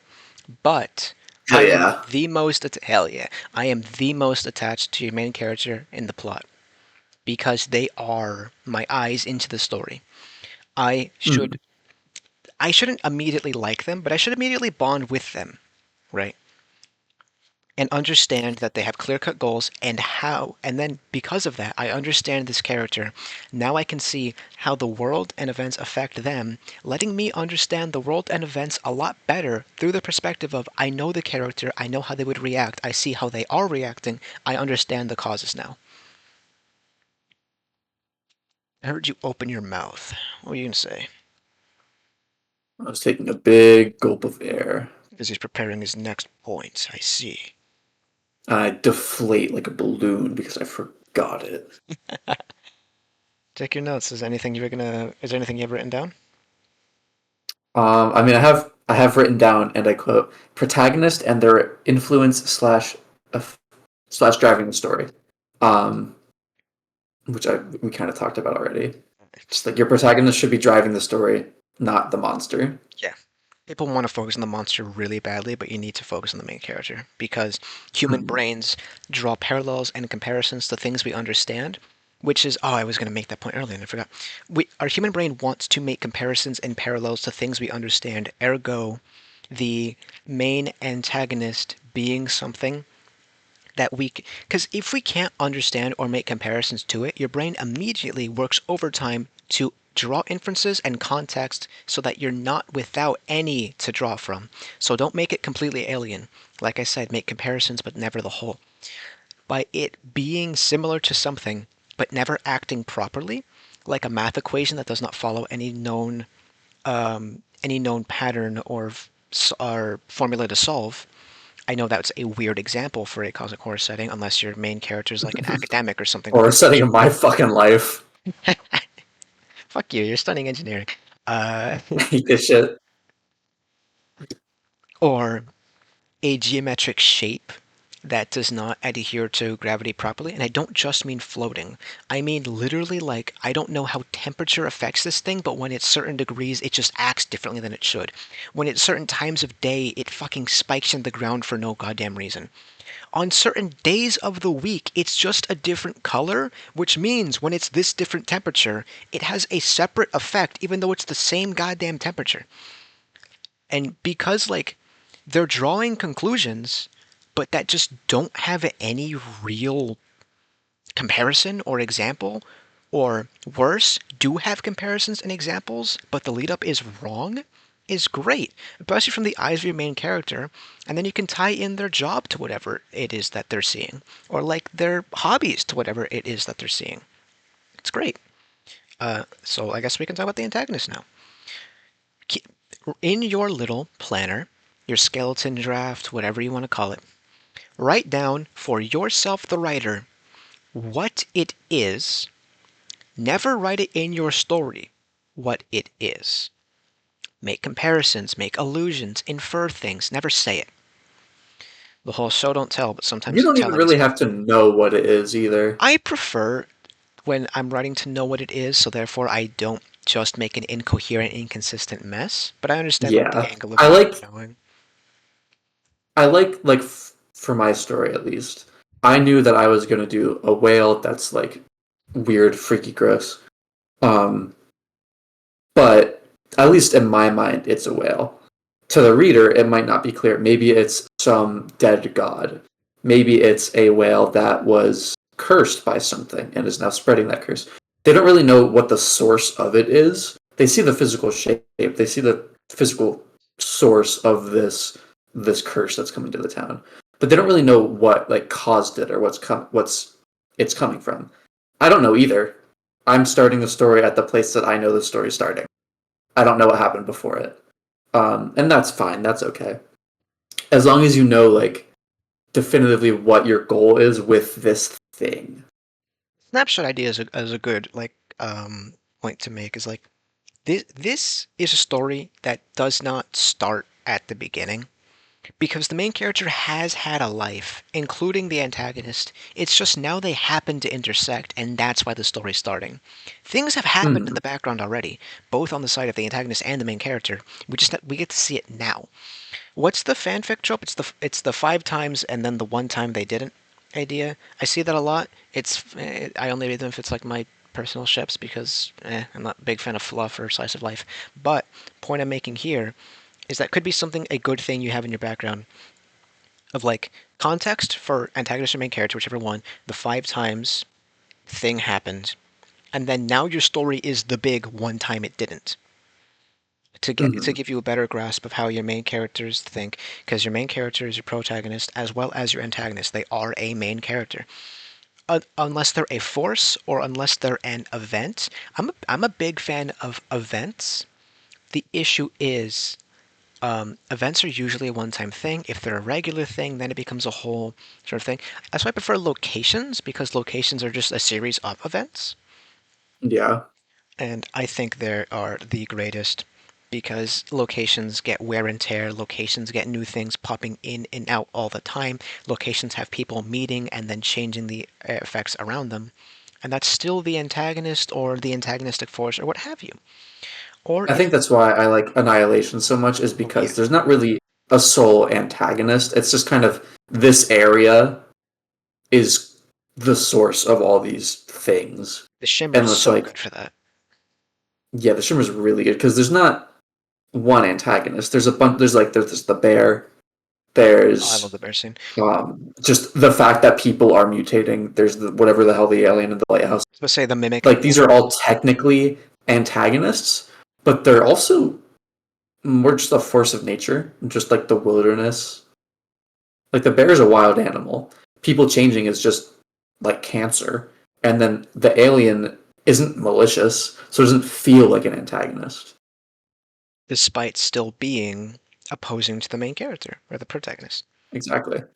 But not through any harmful reasons. It just happens to be at odds with the main character by virtue Mm-hmm. of existing, which is a By fun virtue of being a dynamic to force of pull. nature.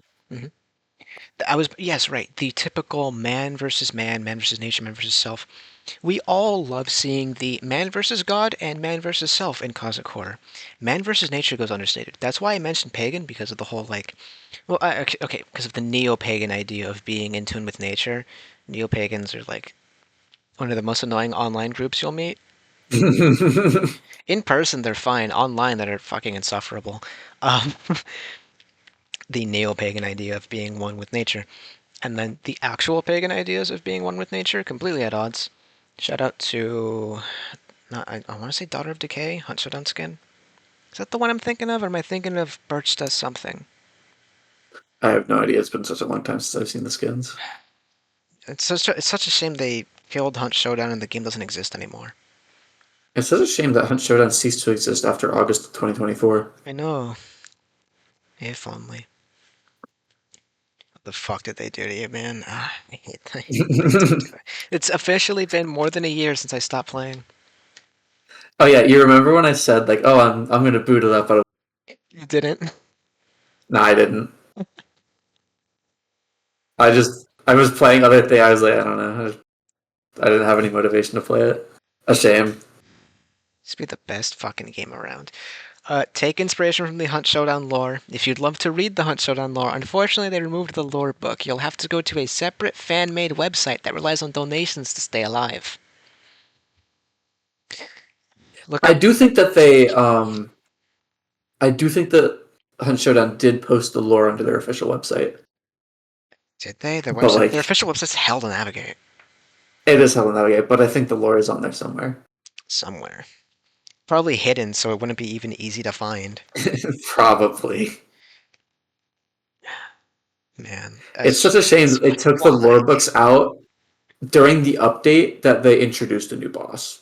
I wish they like how I have nothing on the Hellborn. I And thank then they God introduced more after or that. go Like to the the fuck? Steam Workshop and go to the guides because people have cataloged every event's lore, how they connect, every gun's lore, every monster's lore. It doesn't keep the Thank beautiful graphics, goodness. but thank you, people on Steam Workshop guides for maintaining the lore of Hunt Showdown because it's actually pretty good. Take inspiration from it. It's there and free to read. Just download Steam. And if you don't have an account somehow. But just like having clear-cut rules for you, the writer, not for them, the reader. For you, the writer, having clear-cut goals on what your antagonist or force or what have you is capable of doing. The hard set or soft limitations that they have the capacity of doing is great for you to have for yourself as a guide for when you're writing, because otherwise it's a nebulous sort of dense block that you just won't understand, and that's not what we want our readers to come away thinking is like I didn't Mm. get that, or worse, why didn't they do X thing when it was established they could? I say this a lot of times already. If it's never put in the material, if it's never put in the game, TV show, whatever it is, if the creator tweets it out afterwards, the tweet's non-canon because Not it wasn't canon. in the material. So if if even if you, the creator of this world building project that you put onto Reddit, say in the comments, "Oh, the reason X didn't happen is because," if you never showed that in the content itself, that is just not canon. It's weird, but that is how that works. So That is why I hate theories for the thing because people use the sequel or not the sequel, the prequel prequel, and the the games yeah, to try and justify like their theories, and it's like not only do they not have that in mind when they made the original, but it's like it didn't count. They you can't I also liked acting like the introduce the prequel stuff didn't after exist. and like acting like it exists from the start. Oh yeah, there's also I the people love who are not having dismissed watched the other set with prequel. sequels. It wasn't good. I watched it on Yeah, TV because I didn't bother like looking for it. It was on TV. I was like, okay, I've always been interested in seeing how bad this actually was. CGI was not good. The characters were pretty stupid, I sadly. do like I do like one thing it does It where changes they the vortex introduce. scene with like the fillings. That was Oh, cool. not that. Oh, I was gonna say I like that they introduced the idea that the thing was not the thing that was piloting the ship, and that it instead was doing the same thing it did in the first movie to whatever alien species was on that spaceship. I like that idea that it's an intergalactic parasite instead of an intelligent species. But that was that's kind of cool. hinted at in the original movie. Yeah. But it's cool to see it like confirmed. Oh, hey, look at that. You got a response on the community post live. You can see my reaction. Allow me a moment to read it.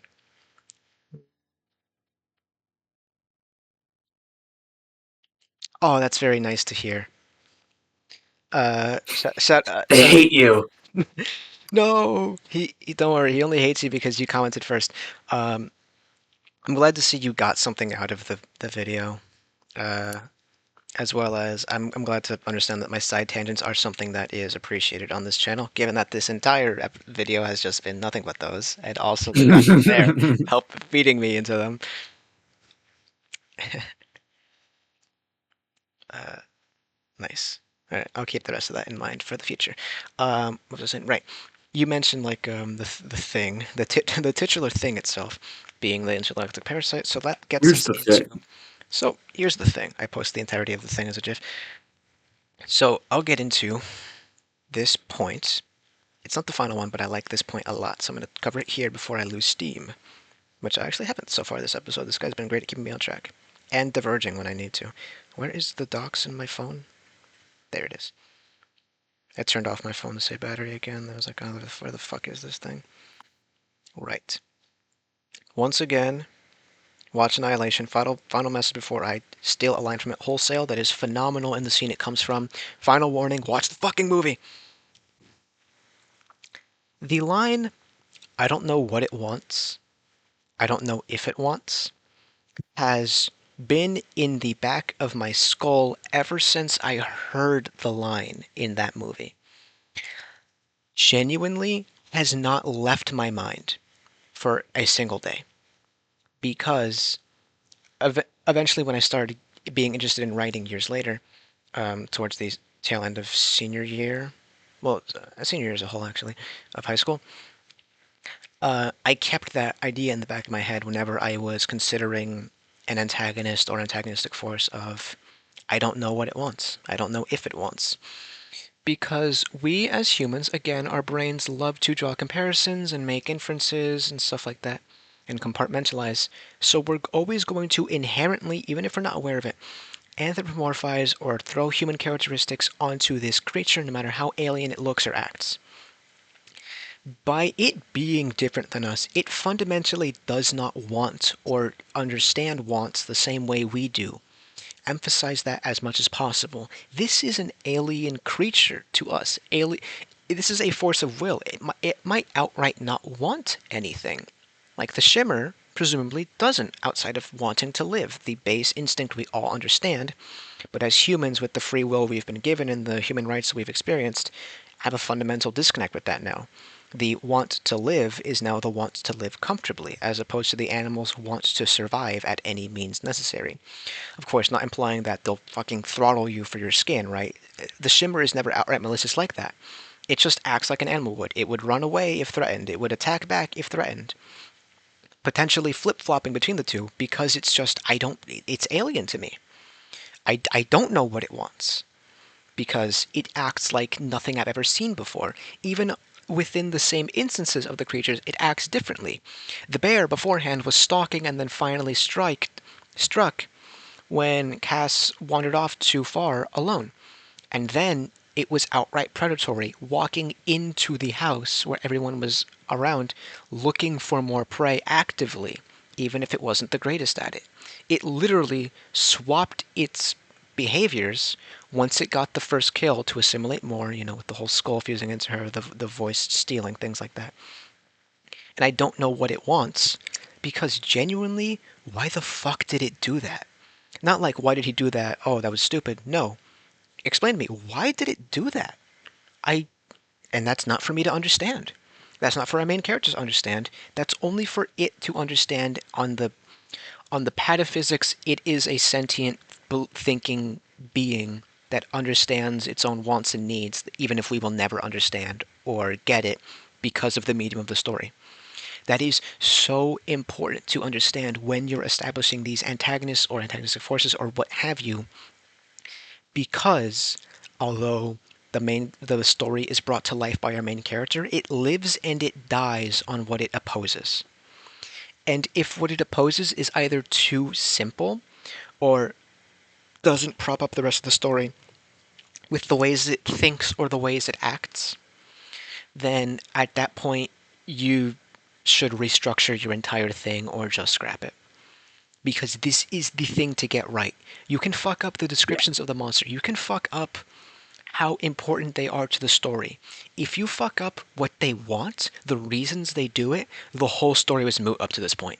Genuinely no reason to continue if you cannot get that into concrete points.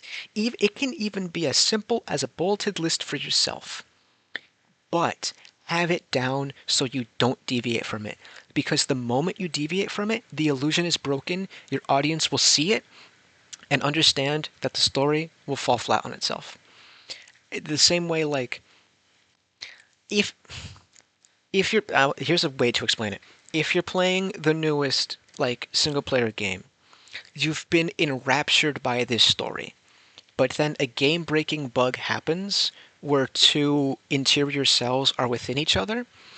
That can throw you completely out of the game, especially on your first playthrough, because then the whole thing will just be ruined for you from this memory of, oh, these two interior cells loaded in on each other. Look, this is weird. And then the game, the illusion's broken. It's over. And it sounds like so stupid. It sounds like I'm hyperbolizing here. Like, oh, one fuck up and the whole thing is gone. But yes, one fuck up and the whole thing is gone. The Or you could always do the cop out that I love and make your antagonist a force of nature, so that way it's indiscriminately doing shit and you don't have to motivate.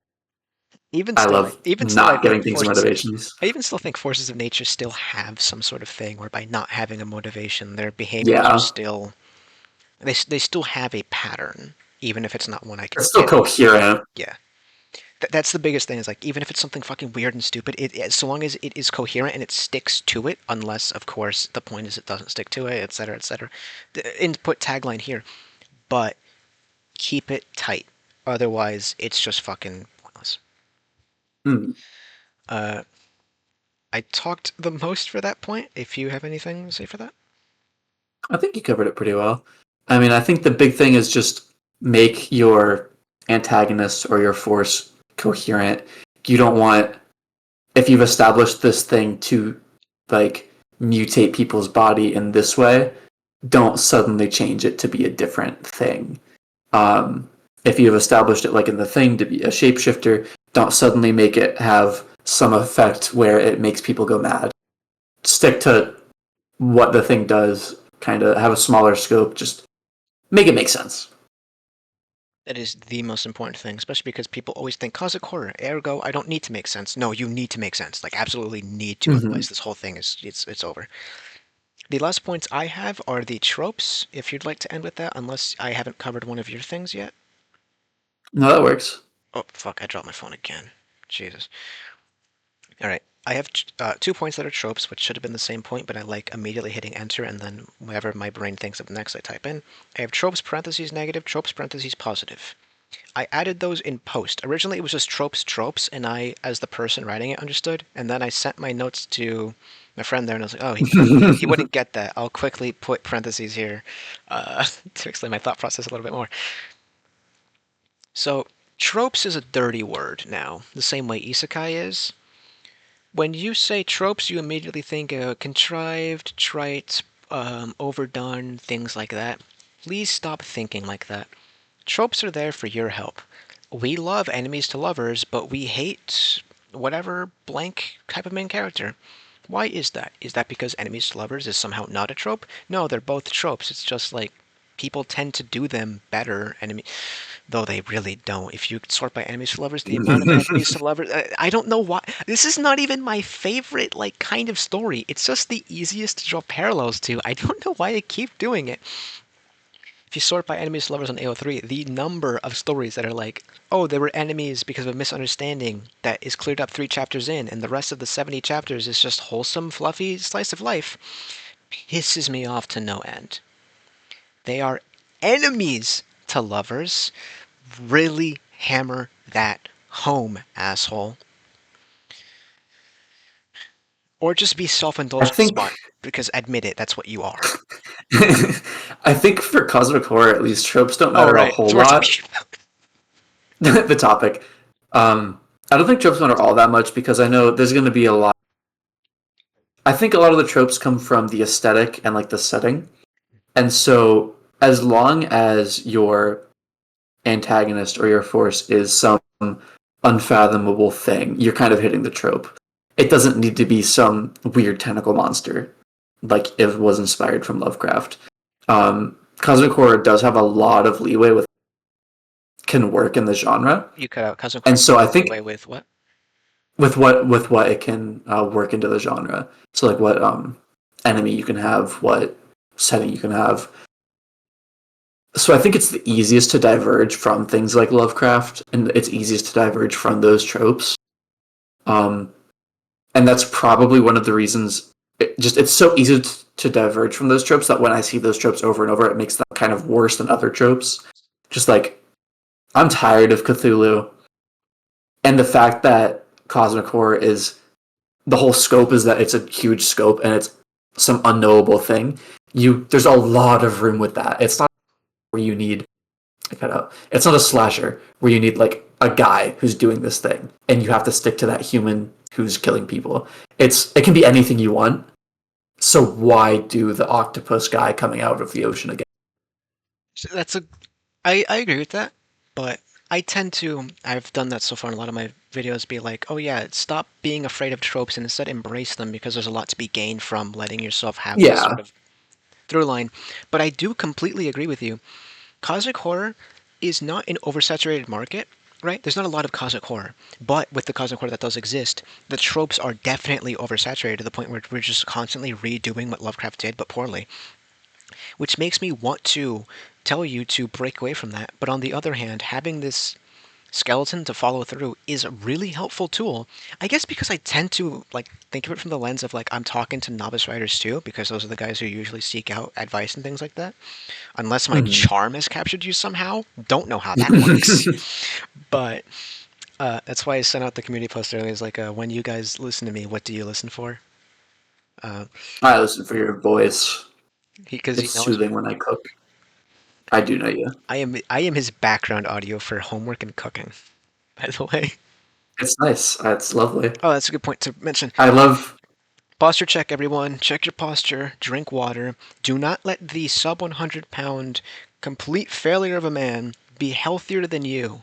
I had a meal today and I've been eating jerky this entire time. I had eggs Be with like me, ham, where your chopped back's contorted into chopped horrible onions and shapes. green onions and little bits of bell pepper in it. That was good. That was good. Fucking love bell pepper. Yeah, That shit slaps. it was good. It was seared on the stove too. It was nice. Paired with the eggs very well.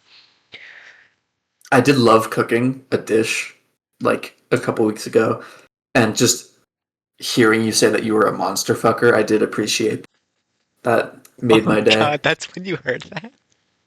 That's what I was just like cooking, and I heard that, and I was like, hell yeah. I remember you like messaged me almost immediately when it happened. You were Uh watching the main character one, and you were saying like, "Oh yeah, I was getting up. I went to go cook. As I was sautéing my green onions, I hear you talking about like vigorous hate sex." And I'm huh. like, "What Hate fucking. the?" Yeah. Oh my god. If I ever have you on one of these again, it's gonna be for another food video. Because I fucking love that food video, and if you have not seen my video on fantasy food, please go watch it. I am very proud of it. I need to do it more cohesive because I have a lot more to say on it. I know it's very ironic taking food and cooking advice from the guy who doesn't eat, but I've gotten this far on That's why few I'm here. meals. I've gotten this far on small meals, so I make those last and nutritious, so you can learn a thing or two from a guy who has an eating disorder. I'm alive now, aren't I? From me specifically, other people with like disorders I've talked to, I don't know. I don't know what's wrong with them. That that might be why they're so fucking weird and depressed is because the shit they eat is not great. I'm just normal weird and depressed and autistic. I'm also Catholic, so that might also be like a common denominator. Is that Catholic people are just better because we're Catholic. I have a crucifix attached to My my beanie right now. my most conservative take. I think that if people improve their diets, it would probably help with a lot of issues. I Yeah. sound like fucking RFK. Did he actually say that? He was right for once. He didn't say that because he's stupid. Okay. Um, that's my opinion. It's I a think if people ate it's, better, they'd just be better. unironically. Right, back to the tropes instead of talking about food again. One of my Back to the videos, I always actual do this. topic. Every video I do. This guy is hungry. It was the second, no, it was the third technically. World building one. I do not recommend you watch the first ever world building one. Watch the environments one and then watch the cultures one and then act like the first one didn't exist. It wasn't very good. Um, I well, during the cultures one, I went way off the deep end, explained to the viewer what groceries to buy and why, how to use them in cooking, how to amplify your cooking, and then called them a failure, pathetic, and a waste of space or something. And I almost puked that video too. So there's like a huge divide. The bile was like hot that day. I was also apparently very mad that day. I don't know why. Oh, fun fact, I never said it or commented, but I really wanted to. In the Fantasy Races Part 2 video, the second half, uh, I I couldn't focus probably properly because I couldn't stop thinking about how much I hate fairies. And then the magic system video, I couldn't focus properly after a fourth of the way in because after a fourth of the way in, I thought about fairies again and got mad. I genuinely I couldn't keep a cohesive thought because I was mad that I didn't finish being mad. Genuinely That's don't know what the beautiful. fuck is wrong with me. You're psychotic. Probably. I have some underlying mental condition. I refuse to get checked because then that will get like marked down on me and be a black mark on me. It's like, oh, do you have any medical history? And I'd be obligated to write that down for like job interviews, and that would put me immediately lower than other candidates. So I'd rather just not get tested as a whole to avoid that happening. Shout out to the American job market. But that manifests itself through this, I guess. I fucking hate fairies so much. Kill every fae. Total fae death. Why? I agree. Thank you. I agree. I think the Fae are terrible, and we should kill them. We should kill all of them. Fae are great for cosmic horror, but not great for cosmic horror because it better end with you killing them all, which is not really what cosmic all horror I'm is. all I'm saying is, if I ever encounter a fairy, I'm like grinding it to dust in a mortar and pestle. I completely agree. I said like during the weapons one, like, oh yeah, a gun totally works on a fairy because it's taking the aspects of nature and twisting them to your whims just to kill as hard as you can, or something like that. That would work based on folklore. So As tropes, long as it works on a fucking fairy. Anyways. as long as it works on fairies. Uh, I on one hand want you to like not look at tropes as a negative, but on the other hand, I'm really sick of reading Shadow over Innsmouth. I'm really sick of reading um uh it is called Call of Cthulhu, right? It's not just the game that's It called is that. called Call of Cthulhu. Okay, thank you. I'm sick of reading Call of Cthulhu over and over and over again, especially like because other creatures he has are interesting. We all know what a Shoggoth is. We all know what a Shambler is. That's from his other Mhm. stories, but nobody ever like takes inspiration from those stories. Because the Shoggoths and Shamblers, well, not in Darkest Dungeon, because again, Darkest Dungeon is just a big like monster with the aesthetics of a Shoggoth or Shambler. But in other stories, they make you go crazy to see them, and then they want to kill you and eat you. That's not how they worked. Because we take inspiration instead from the cultural idea of Cthulhu as opposed to what he actually is, and that colors our perspective on like the shit we write and read, and that's never fun. I do think it's a shame so many people, when they draw from Lovecraft's work, they draw. Oh, I love cutting out. Yeah. I think it's a shame that they draw so much from Shadow over Innsmouth and Call of Cthulhu, because I know those are his most popular stories. I don't think they're not my favorite.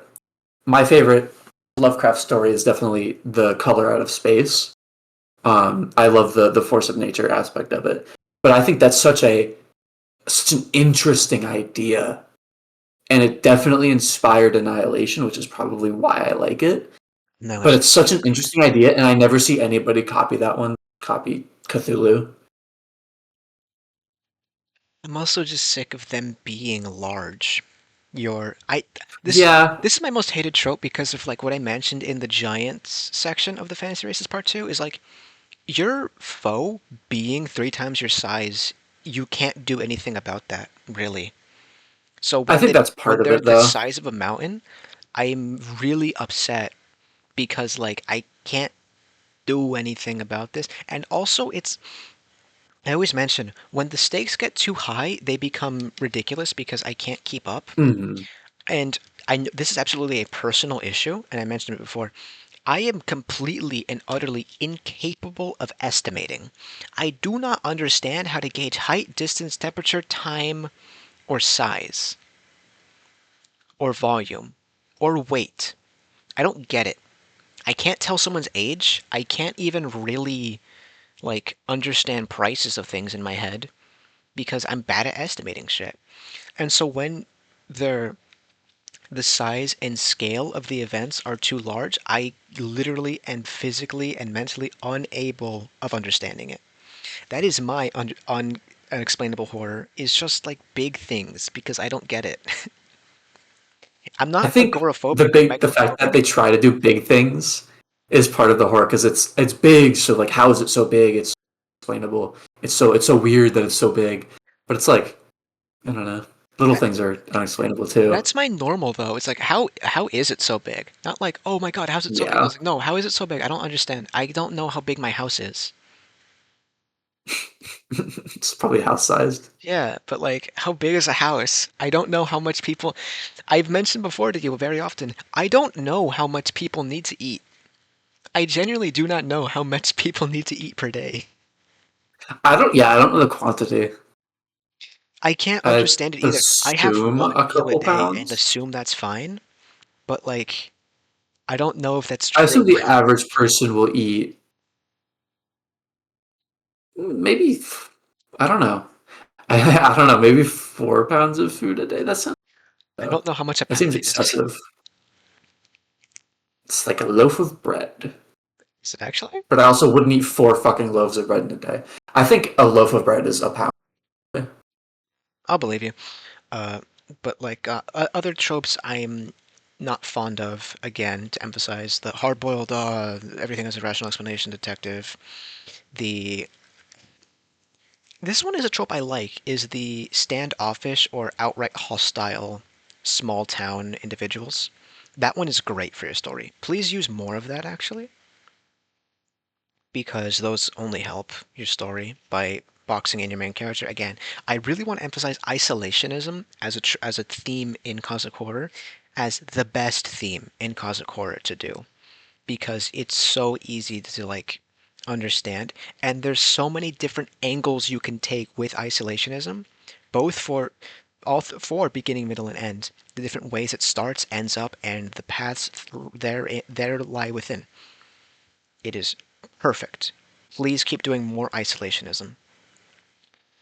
Cults, I'm ambivalent towards. It depends on how it may have. That could be th- good. this ends up as a result of my Catholic upbringing, I think, is because I just find different practices neat, whether they be my own or someone else's.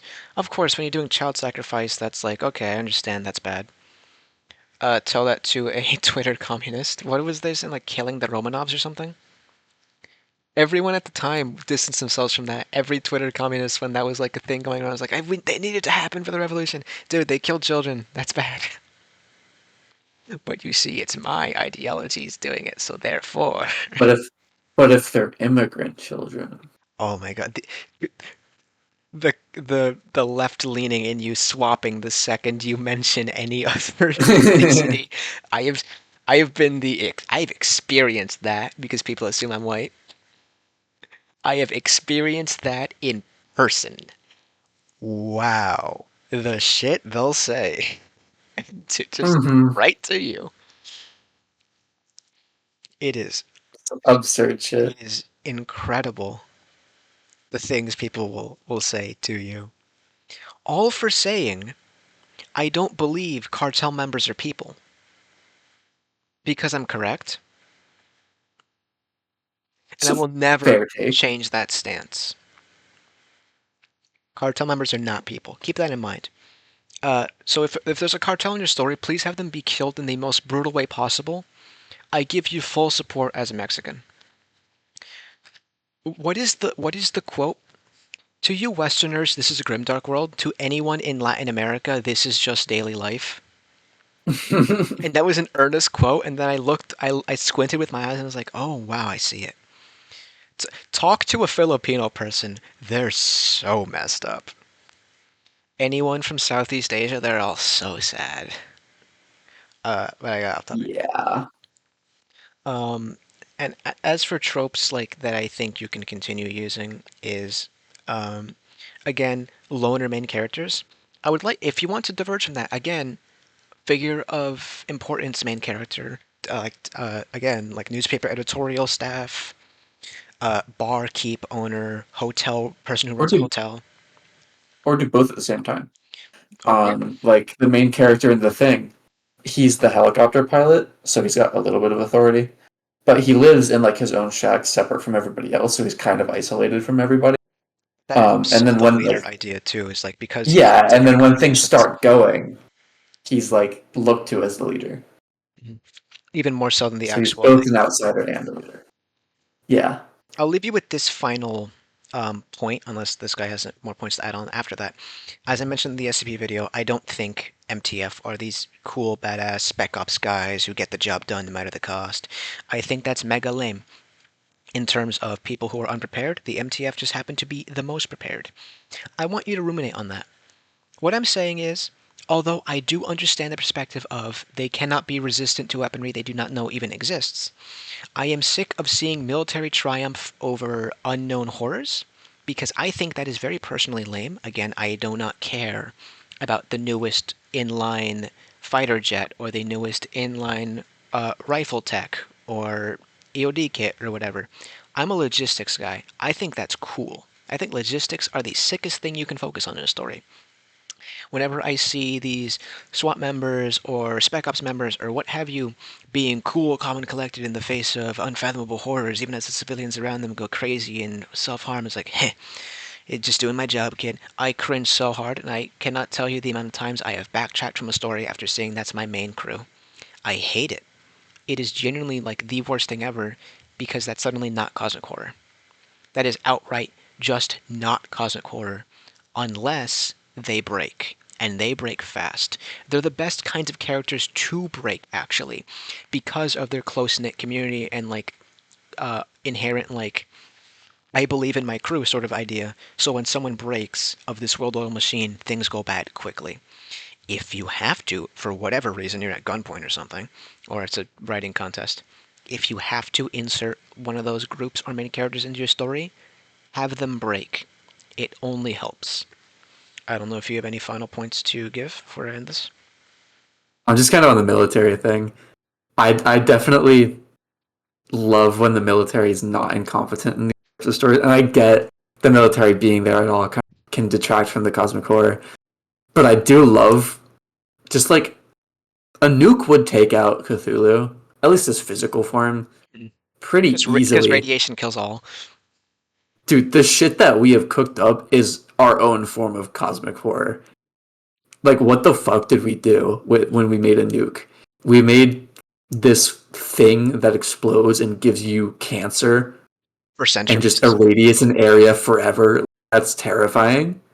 And that would kill something that slept in the ocean and was like a god or whatever.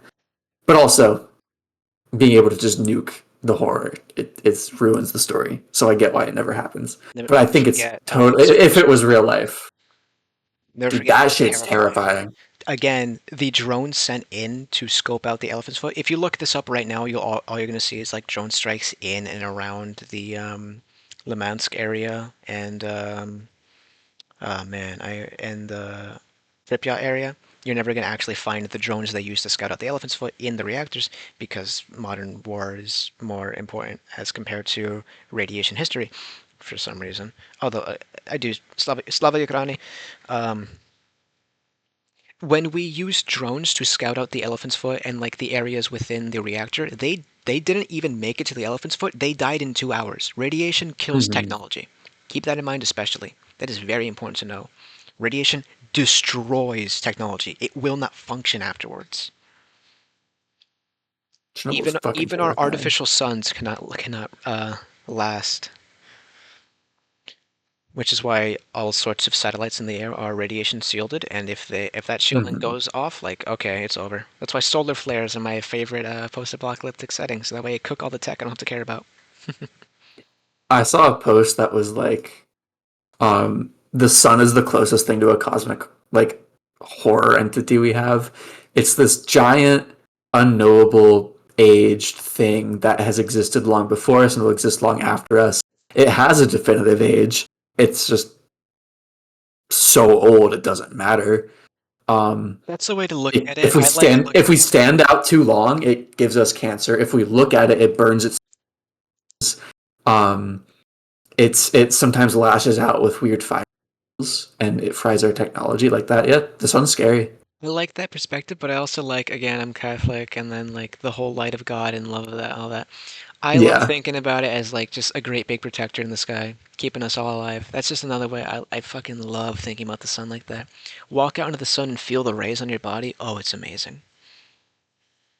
I did today when I was at the beach. It's great. That shit low key hurt. Do you have sunscreen on? Low key a little hot. I did, yeah. Did you regularly apply it, or did you do the one coat and forget like I always do? I mean, I applied one coat because I was at the beach, but then I like sat in the shade for a long time. It's good. Like I didn't really go back out. Oh right, military. I also understand wanting to portray the military as competent in these stories because they are never portrayed as competent in any story. Hmm. But then I think They about were military fans and then don't want to do that. they were pretty competent. I know this has nothing to do with the genre, but in the Netflix series, I think it was called All of Us Are Dead. I'm pretty sure it was like a Korean. I know how it ends. I'm pretty sure it was a Korean draw or not draw, a Korean zombie show that took place at I think a school, maybe a high school or something. But the military do eventually respond and they do come in and they're pretty competent about like taking out the zombies. I like They that. do work pretty well, which I like. When they're I like allowed that in time to series. understand what they're facing, humans will immediately shift into preparation mode. And then, again, that's why I love dwarves so much, is because the cultural idea of like defend, defend, defend, entrench, entrench, entrench. When allowed a moment to breathe and reprieve, to process things with a big community of people to help you process things, there is nothing we cannot stand up against. That's why in cosmic horror, isolationism is key, or Mhm. inability to, as even a group, understand together. Even better when it is a group and then you start trying to draw inferences together and everyone disagrees. Yeah, That's such a good scene. I do wish people did that a little more. So good. I think that's all we Anyways, got for I don't today. have any more thoughts. All right. Let us know in the comments. So, hey, do you mind immediately once this goes up commenting and saying, "Oh, it's a great idea. You should keep doing it." Let us know in the comments your your opinions on having my friend here as the guest. Did I detract too often? This is double the average time, so maybe I did. This is double the average time. Or does that mean we packed it full of information and things to use? Genuinely answer me because I really do want to see how you people think about this. Because I liked having him on. You I can't see enjoyed I it. pointed with my thumb. Maybe I can gang press him into He making did the content of his jack. own. I mean, I will. I'll make content, not this type of content, but I will make content eventually once I learn to edit. I Oh, plan to he's do gonna learn video editing essays. content as opposed This to guy's gonna make content. the Chadley. I just have OBS and that's all I have. Chadley update everything. Just upload everything. Yeah, like what do I care? It's all for fun. I That's a got good point. I got 13 subs. Who need professional for? Huh? Well, I have to be a pompous asshole that thinks he's better than everybody else because he has like some level of cinematography with fucking videos. All right, dude. Who has almost 4,400 hits on their AO3 post? Hmm? Who doesn't have an AO3 account? You, I think, still. That's a lie. I do actually have one. I made it just to read your shit. Anyway. Never posted anything though. Oh, that's a good. If you guys don't know, you can go to AO3 and find me. Cheese underscore stick one, just like it is here. Not only do I have a Darkest Dungeon and Ruby crossover fanfiction, I also have 2 original things I put up. Check them out if you want to, or don't. I can't stop you. And maybe in the future I'll Right. make like a Patreon or just like a website where I post real writing projects. I I am did not working know on you one had right more now. than just the Ruby stuff. Yeah, I have 2 original works. Nice. I'll check those out. They're both one shots. I have original works in the Yeah. background, and I am considering. Let me know if anyone would be interested once I have like an actual couple dozen chapters for it. Maybe making a website and making an actual name for myself. And I do tabletop stuff. Let me know if you'd be interested in me making modules or something. I don't know. I want to have this be something I can do successfully. Not videos specifically, just like writing and anything associated with that.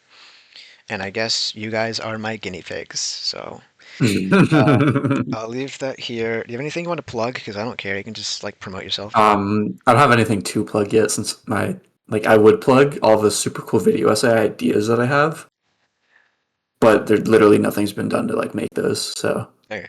nothing to plug In the yet. future, if you are watching like 2 months in advance, check the comments. I will probably pin his channel if he's made it by then.